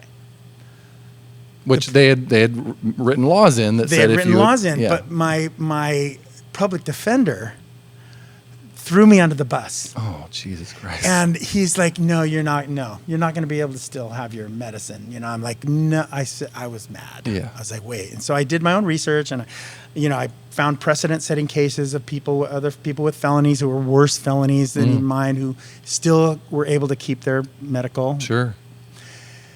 And I told him, I said, you're wrong. So I had highlighted all of these things, and he's like, okay, well, I'll be back. And he went to go talk to the judge. Oh, God. And he comes back a half hour later, and he's like, well, good news, Mr. Hayes. I'm like, yeah, that's what I thought. He's like, yeah, so you're going to be able to keep your medical marijuana license. Okay, great. So we're in court, and the judge stands up, which is rare. And he said to me, he says, Mr. Hayes, I just want you to know, you did a good job defending yourself. Whoa. And he looks at the public defender. He's like, you're totally within your rights to keep using medical marijuana and participate in this industry. He said, but if you get arrested again for the same thing, then you obviously it's on your record, you're going to go down again. You know, he says, but you're right. You are able to still use your medicine. Right.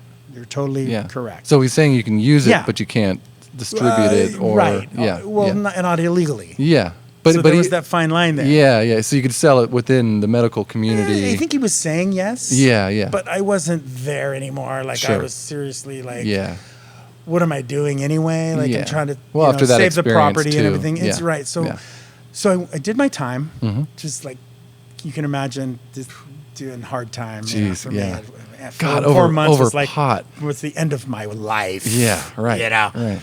But I played the DJ card in there, and I was good. I had a lot of top ramen, dude. I was rolling in top ramen. Yeah. I made the best of it. But ultimately, when I got out, I had to go to probation. I started a podcast called The 420 Show. Oh yeah, I saw the link to that. Right, so I got a bunch of them. I ran like 14 episodes, but my probation officer found out about this and was fucking pissed. He had it out for me. So basically, I showed up one time for my meeting, and in my back seat was tincture. Tincture is what you put under your tongue. Yeah, right. So, I take glycerin and I press it. I soak it in the weed in it, and then you have like this sublingual. A drop edible type thing. Yeah, exactly.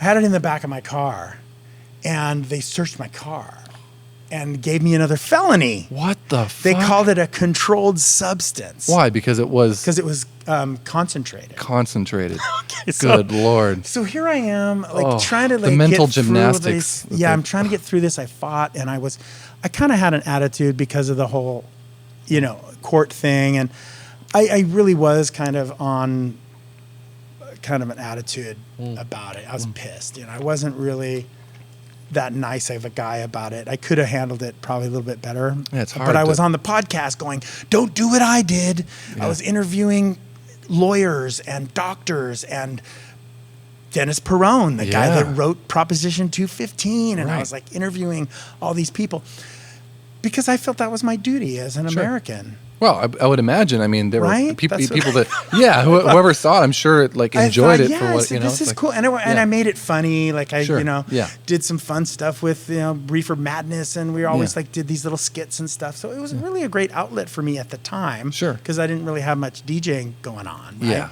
I mean, I was still producing some ideas, which is part of what's out right now. But ultimately, my friend who had given me a job paid for an attorney this time. So it got knocked down to a misdemeanor. Oh, yeah. And I did another 45 days in jail where when I got out, I wouldn't have any probation. Oh, wow. So I went ahead and did that time. Yeah. Meanwhile, the property wasn't getting taken care of. My mom had to sell it to my uncle. And it was kind of like a blessing in disguise because even though it was the right thing at the time, it was kind of like, it's really not who I am. I'm a performer, I'm a DJ, I'm an actor, I'm a producer. I'm a creative type. The medical marijuana business isn't really what I should be focused on anyways, but it was what it was, right? Yeah. But the probation and all those times and all those things happening, it just was like a years of, money and paying and showing up in court and all this stuff, where it just sent me into just a really depressed state. Yeah. I was really having a hard time. And, I look back on it now and it's kind of like, that's where, I partied a lot when I was a DJ, and it worked. Yeah. It was okay. Yeah. Kind of hard to mix records when they're melting. Yeah. But I could do it. I got pretty good at it. Yeah. But ultimately, what happened for me, and this is important, I like sharing this, is that at some point, I just had to make a choice. I was like, I'm either going to kill myself with using, alcohol and drugs and just like depressed kind of state, right, or I'm going to start a new life. Yeah. Right? Yeah. So that's when I just made a choice and I put myself in rehab.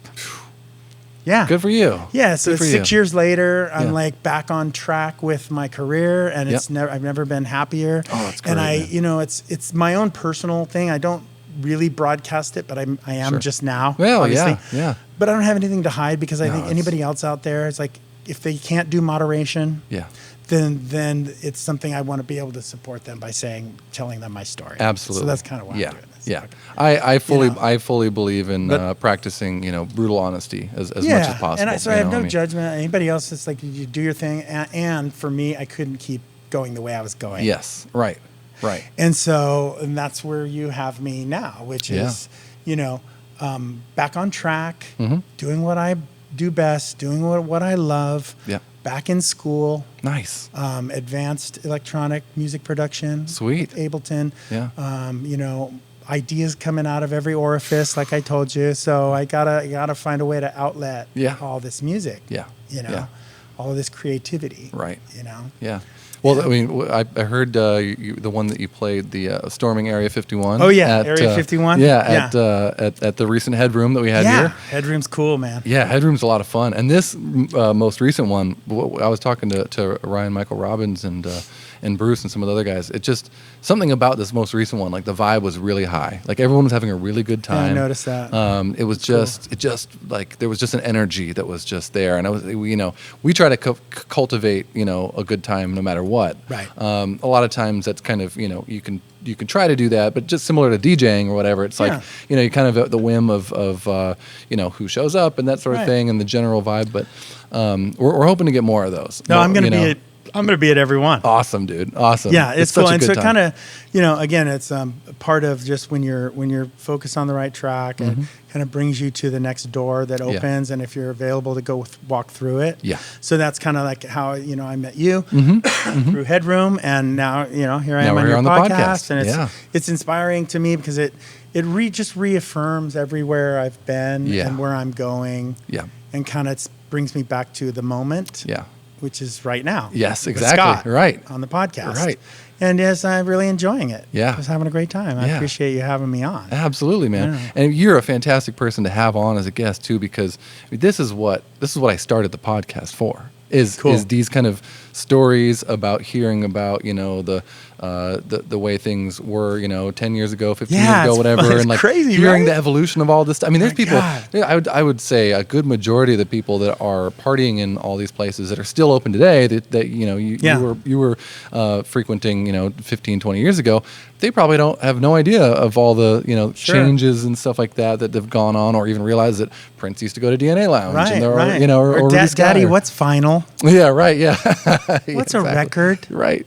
I mean, like I said, it's been an amazing historical journey of just like starting from way back then and the way it was done, and now seeing what it is, and streaming. Yeah, streaming and the artist, the whole industry.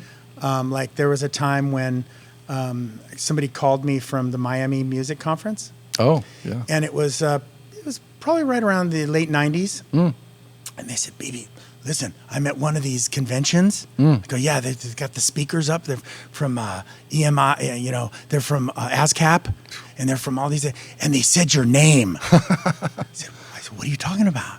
Bernard's like, "Yeah, they said you're a bootlegger."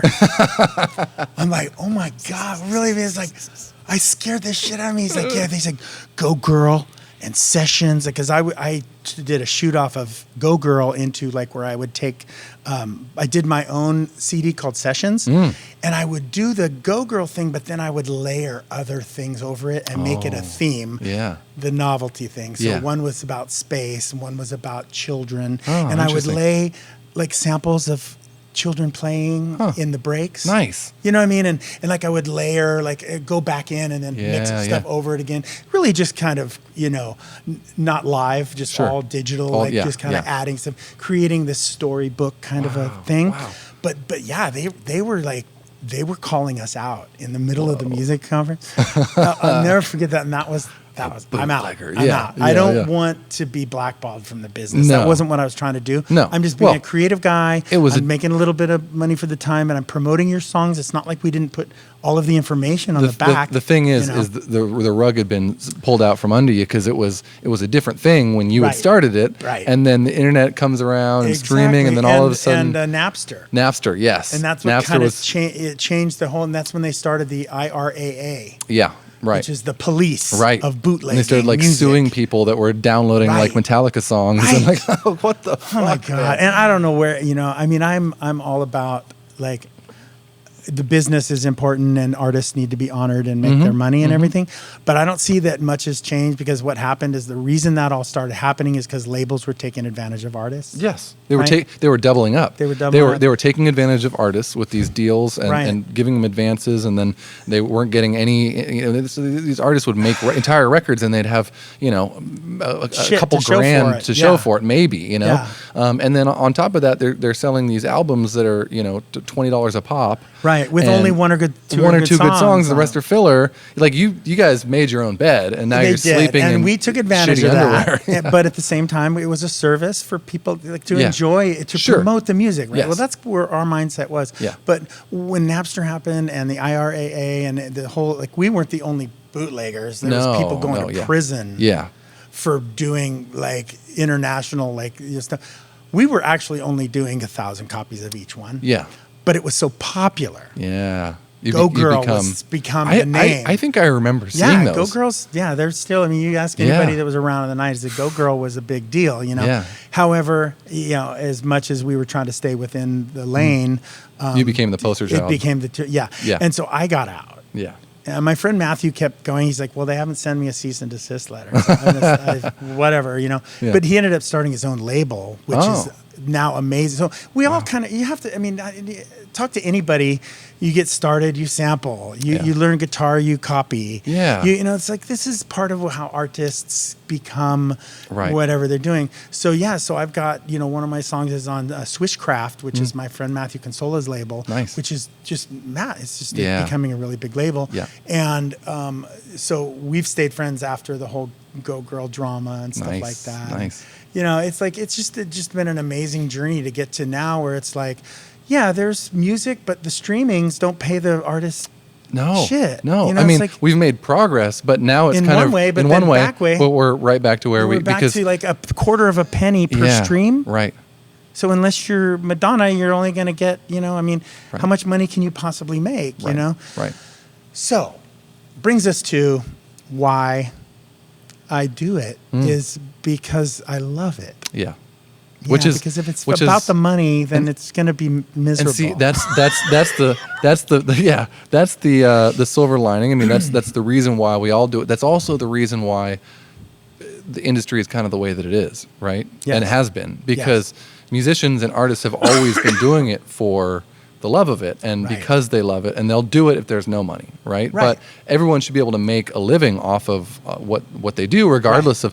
But it's become this thing now where it's the same with other things too, like even like DJing. It's like, oh well, everybody wants to play at this club, so we'll give you gas money for your 2-hour set, and it's like, well, what the fuck? Like, how's a veteran like me? So that's where music production is like the focus now. Yeah. So I have some residencies and gigs in San Jose, and I don't play much in San Francisco as much anymore, but once in a while. But the bottom line is like, it's time to just focus on producing. That's where I'm at. Yeah, right. Yeah. And it's like if I can get the other jobs, and now it's about traveling and getting my music out there because I have to spread my wings from San Francisco now. Yeah. It's like that's the next, Absolutely. That's the natural kind of progression of it right now. Sure. So. Well, I mean, that's why I'm doing this. I know, and it's exciting for me Yeah. because it gets to go on my put your link on my EPK. Absolutely. And, I went to Paris for the first time last year, so I'm going to go again this year Nice. or next year, and Germany. And so I'm kind of like, one thing that I really want to take it is to travel. Yeah. You know? Right. So that's kind of like the music, not making money in music, but having a visibility Yeah. on the streaming. The more material, Yep. the more of a name. Yeah. And then the money's made when you get the jobs. Yes. But the of money course, the money becomes kind of your business card It has to to a be. certain degree. You know Yeah, what I mean? it has to be, you Yeah, know? and then you start doing the shows and all these other ancillary things because of the music. Exactly. You know? Yeah. Exactly. So Yeah.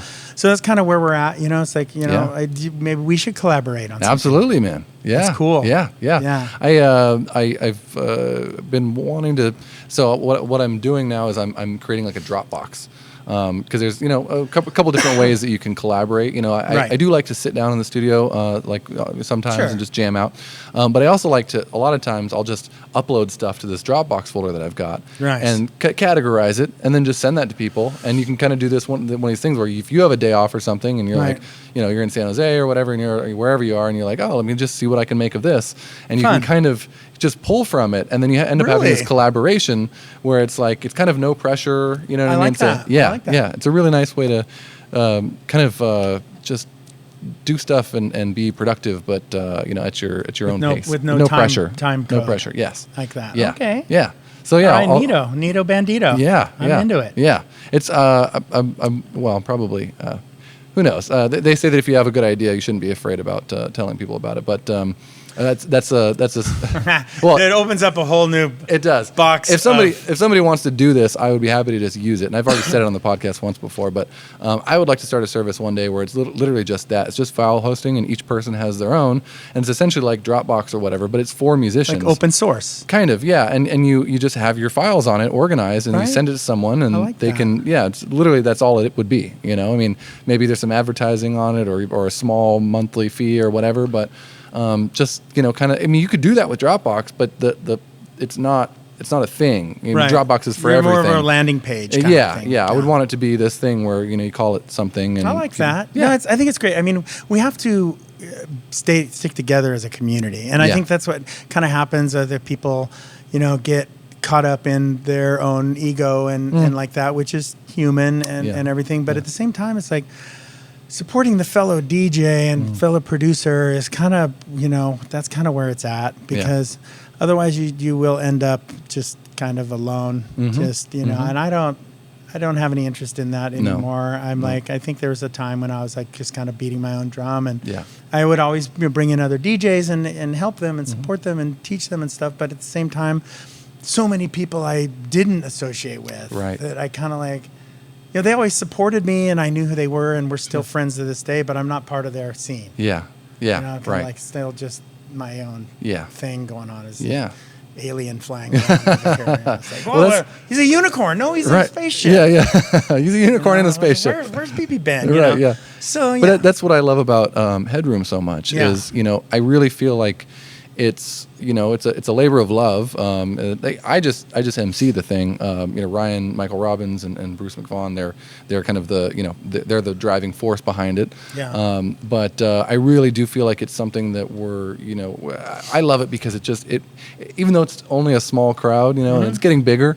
I do feel like it's this cohesiveness that I've always wanted to kind of see in the music industry. It was very cool. I mean, I just plugging Headroom again because everybody was very present. Yes, right. The people who did show up, it wasn't like they were just there to get their free entry to the club and hear their own track. They wanted to hear, but we were there to support each other and.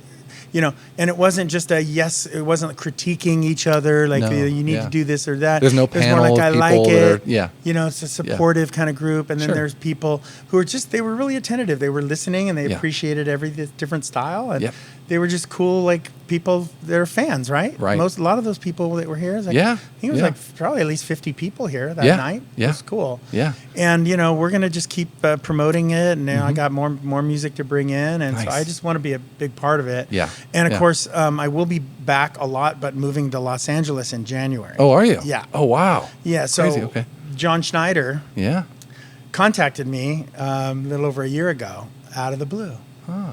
BB, what have you been up to? I'm doing, I gave him the caught him up to everything. And he's like, I said, Sarah, I just kind of spinning my wheels in San Francisco. It's not what it was. I'm kind of frustrated because I've kind of done it all. Mm-hmm. And everything changed. I took a few years off and now I come back and it's like I'm nobody again, which has been a little bit of a reality check, but it's okay because now I can reinvent myself. Exactly. Right? Yeah. He's like, why don't you come down and visit me?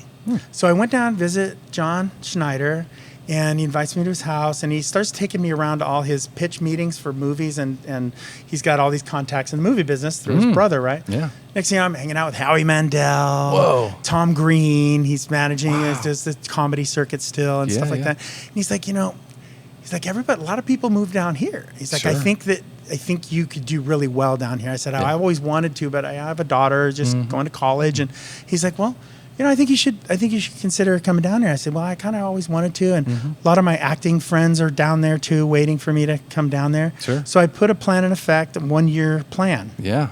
And saving up money, making a plan. He says, you just come and you can live with me. Wow. I'm like, wait a minute. Are you like being real right now? Like it was kind of a surreal kind of experience. He's like, no, BB, you need to be down here. I want to support you because you just like, you need to be down here. Yeah. This is the next thing for you. Like he just came out of the blue. He's amazing. Kind of a muse kind of a guy. Yeah. John's well connected, and he's like, it's going to be great. Wow. Right. So I'm going down November. Yeah. Getting kind of settled in, and then the final move in January, and just like, I've got a lot of contacts. I don't want to drop too many names, but like, one of my good friends is Greg Camp, who's the songwriter from Smash Mouth. Oh wow. And he does movie soundtrack scores. Yeah. Like that's his thing. And he's in another band and stuff. He's in another band, but just this genius songwriter and guitar player and stuff. Right. And we were hanging out at a friend's just like a couple weeks ago at a service, and he's like, yeah, you're coming down. He's like, yeah, let's work together.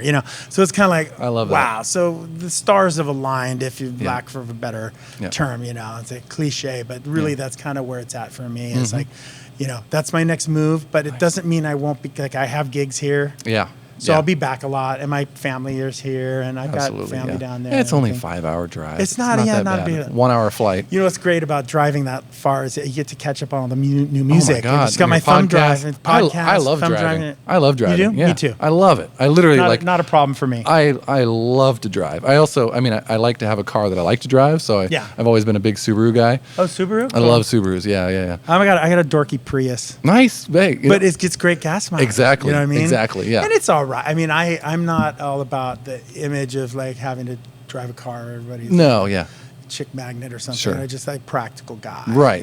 So I got my Prius. I'm right there with you. Nobody's Subarus are great. No, yeah, but nobody. It's not like a Porsche. Not even like a BMW or an Audi. They're nice, and it's one step up from a Civic or a Acura or something. But they're very practical, and for what I do. They've got I finally got a turbocharged one, so it's got nice. Cool. So it's got a turbo. It's got some power. Subarus are great cars. Yeah, handles really good. Handles like a fucking Ferrari. It's a 4-wheel, all-wheel drive, all time. The best all-wheel drive platform. All the time. All wheels. Hot 99.7. Yes.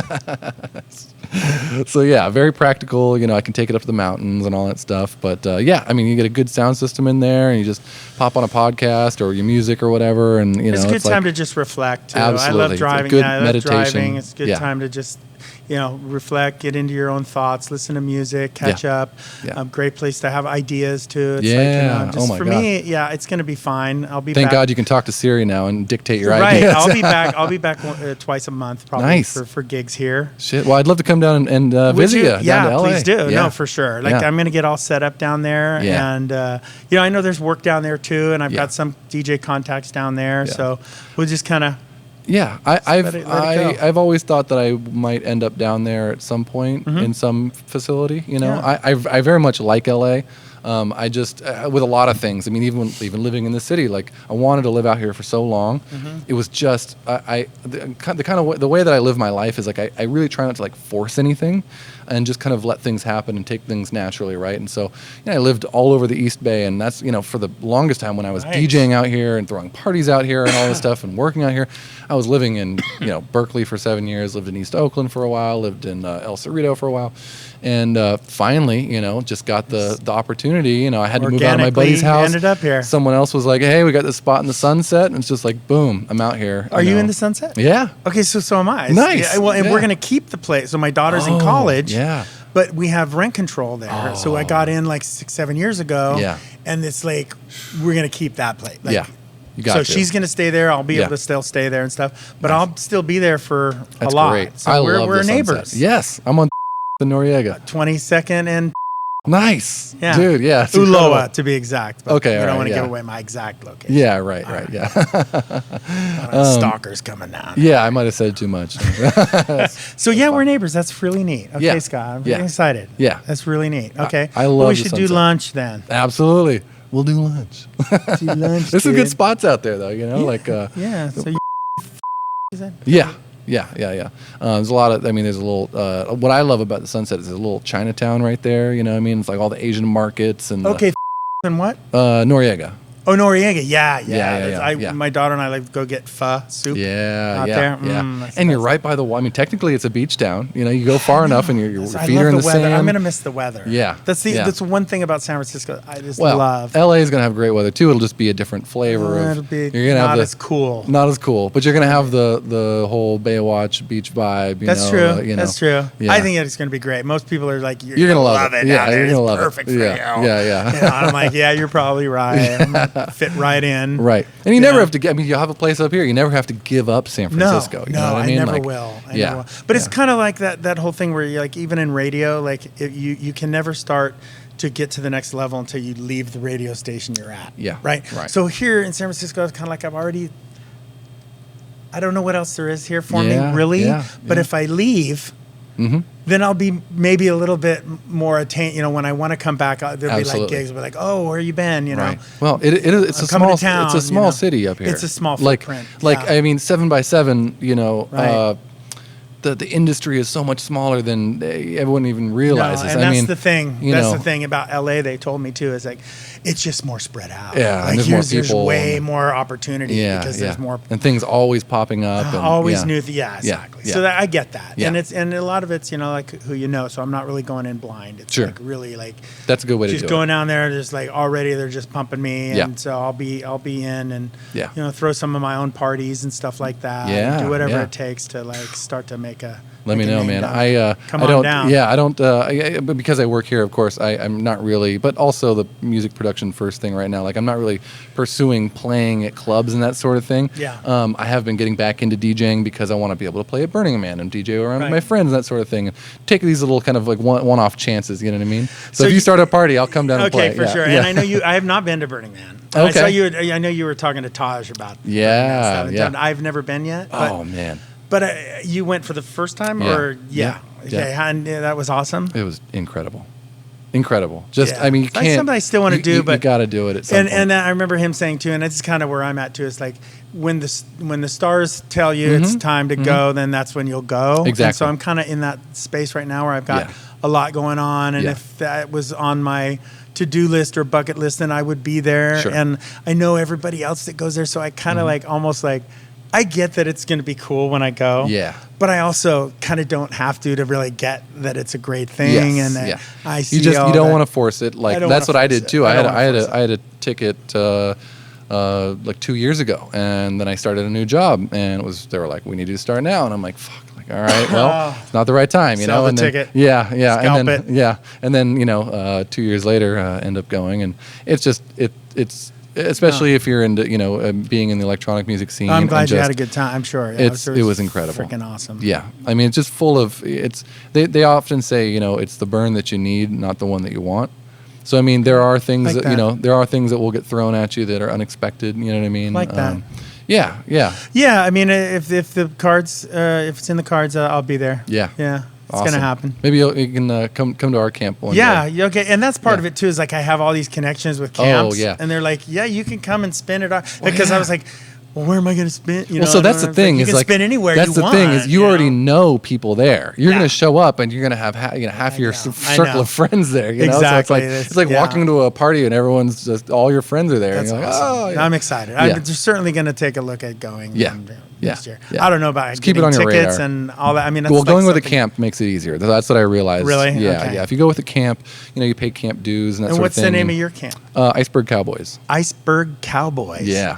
Nice. Yeah, so we have a big igloo that we igloo. that we have a sound system in, pretty good sound system, and our yurts and a kitchen. God, And that's the so people cool. that the camp leaders is Sarah and Ari and Crispy are just amazing. They're just incredible Okay. people, and they literally like kind of kept me alive this year. Yeah. It was like, Yeah. especially as a virgin burner, it's like there's so much going on. I bet. I mean, there's days where you want to sleep, you just can't. It's like Right. going I mean, on 2 days no Well, sleep. because you you're got not to very sleep hungry. during the You day, gotta and stay how who hydrated. can do Yeah, that right, when you're yeah. just hotter than It's hell? 105. It's like I can't sleep. no, yeah, Okay. yeah. No, I So- would do. I'm sure I would be fine with Mm-hmm. the whole atmosphere and everything. I mean, I know there's even camps that are like, you just are part of a community, right? It's just like- one. Yeah, it's one big community. like, I mean, that's what they say about barter Burning and- Man. Yeah, it's like you're not a spectator when you go to Burning Man. You are a part of the show. So everybody there, is like you're a part of the We working take care of our organism. our yeah. own family. kind Yes, of thing. yeah, and so no commodification. So you go up and you can just hold out your cup and you go to a bar and there's bars everywhere. In every camp, like our awesome. camp, we had picklebacks. So you go up and get a whiskey shot with a pickleback or whatever, or we had a barbecue, so you could get a big. We did these massive chunks of cow, under awesome. under coals, and then you Right? open it up and it's been cooking for a day, and then Really? and everyone just comes by with their plate, and it's fantastic. Yeah, Neat. it's Okay. awesome. Yeah. Well, it's definitely on my list. Okay. All right. We'll get you out there sooner or later. Yeah. Sounds like a plan. Cool, man. Well, where we're at? I don't know. Almost 2 hours, 1:58. Jesus, I was going to say this is the longest podcast Yeah, ever, yeah, but that's yeah. cool. I appreciate you having me. Absolutely, man. It's been great stories. Yeah. And, So I gotta head to the studio tonight anyway. Nice. So yeah. Nice. You do a little bit of work on your. Yeah, I got some upcoming vocal stuff. stuff coming out. Oh, wow. So yeah, we have a singer from Britain, Gemma Jones. And Nice. she's like 6 tracks that we're doing. It's vocal house. So Nice. it's exciting because Oh, it's great. can do a lot of stuff once we get those Yeah. finished, and you can Yeah. create all kinds of dubs and Yep. different styles and stuff. So awesome. I'll be presenting one of those at the next Headroom. Sure. Yeah. Yeah. I'm so looking it's forward to it. Just Just- straight up, vocal. I love killer vocal house. You That's know, where I it's started with the old school. Cascade It's like- shit, See what I'm saying? Like, Yeah. things come full Circle circle. back Like I around, do right. love the tech stuff and Sure, everything, yeah. but at the same time, that '90s it's It's kind never of gonna coming. go away, It's yeah. coming around again. Well, are you familiar with Gorgon City? yes, I love Gorgon Dude, City. I fucking love Gorgon. And you know why I like them? God. I just heard them for the first time. I was turned on to them Oh at Burning my Man. God. And the reason why I like them so much is because they have that the trance and the house that I grew up on in like the late 90s, early 2000s. Yeah. They have that vibe. And it's there with the vocals and the samples that they use, and it's kind of they have these radio edits, and it's so like I don't know what it is. It's something Yeah, they I have that get vibe. all that You know stuff what I mean? in the record pool. Yeah, I'm in. yeah. The Gorgon City stuff's fat. Just love and it. vocal. Yeah. So it's a little bit techy sometimes. Yeah, It's yeah. fat, but it's just But a little round. bit- It's got yeah. round. It's the Yeah. vocal. Yeah, Yeah. and I like melodies. Yeah, me too. Me too. I mean, Big melody person. I like tech stuff too. I really do. But Yeah. at the same time, music to me is kind of like the melody. Yeah, Kinda yeah. hooks me. Yeah. Well, send me some of your stuff. I'd love to hear. Oh yeah, some, more some- stuff. some Enjoy the previews and- CDs too. Yeah, right. Yeah. I got some actual physical CDs. Haven't had one of these. Yeah, in, old technology. probably 10 years now. Well, they're like Yeah. EDM Christmas songs from the sheet music, and then Sick. of course this has got Area 51 on it. Oh, perfect. So this one's newer. Yeah, that one's brand new. Okay, yeah. It's got also the other songs like I'm gonna bring in Anunnaki. Anunnaki. Yeah. That's on the Voodoo label. Nice. And Phoenix Lights is on Swishcraft, my friend Matthews. great. And there's 4 others I'm shopping to Tone. Yeah. You know Tone? Yeah. Yeah, Oh, yeah. so I've been Tone's great. giving I to love those guys. They're gonna get back to me on. We'll Sweet. see what happens. But it's all about just having fun with it, man. Mm-hmm. So thank you so much for having me. Absolutely, man. Yeah, hope we didn't put anybody to sleep out there. No, I'm sure they're sitting on the edge of their seats. 'Cause I'm it's- sure. I'm sure. No, it's been a really, I mean, anytime I can hear a full story like that, you know what I mean? And with all the fucking history and stuff, it just I think people are going to love Thanks. it. And I'm happy to loved share it. So, No, I do. yeah. It's been a wonderful journey, and Yeah. it's not over. Yeah, absolutely. So yeah, we'll Cool. we'll meet back again. We'll get you on for the next another chapter. episode. Yes. Yeah. Awesome. Cool, man. Thanks, Scott. All right. So let's plug Headroom too. While we're at it. So if you guys are in San Francisco, you can Google or Facebook Headroom. It's we do one like every month, maybe a month and a half, but it's essentially a happy hour for music producers and DJs. You can come and you submit your music online. You can come here to Halcyon on 11th Street and listen to your music, test it out in front of a crowd, listen to it on the Pioneer XY system here. And it's just a really, really good energy, really fun time. So definitely check that out if you're in the area. If you're not a music producer, I don't know why you're watching the show, but No, it's cool. Let someone else know about it. Headroom. Headroom is a place to come early in the evening. Yeah. At Halcyon. And you get free entry. Free entry if you come and listen to our new productions. Exactly. Cool. Well, this has been episode number 35 with BB Hayes. Thanks. And this, again, is the voice of electronic music. You can find us on pretty much any major streaming platform. Google the name, you'll find it. Nice. And I got to thank Rhea, Leah, Gina, JoJo, Mikey, Peyton, Dean, everyone for letting us host here at Halcyon. And I'm Scott Brio. We'll see you guys on the next one. Peace out. Peace out. Boots and cats and boots and cats.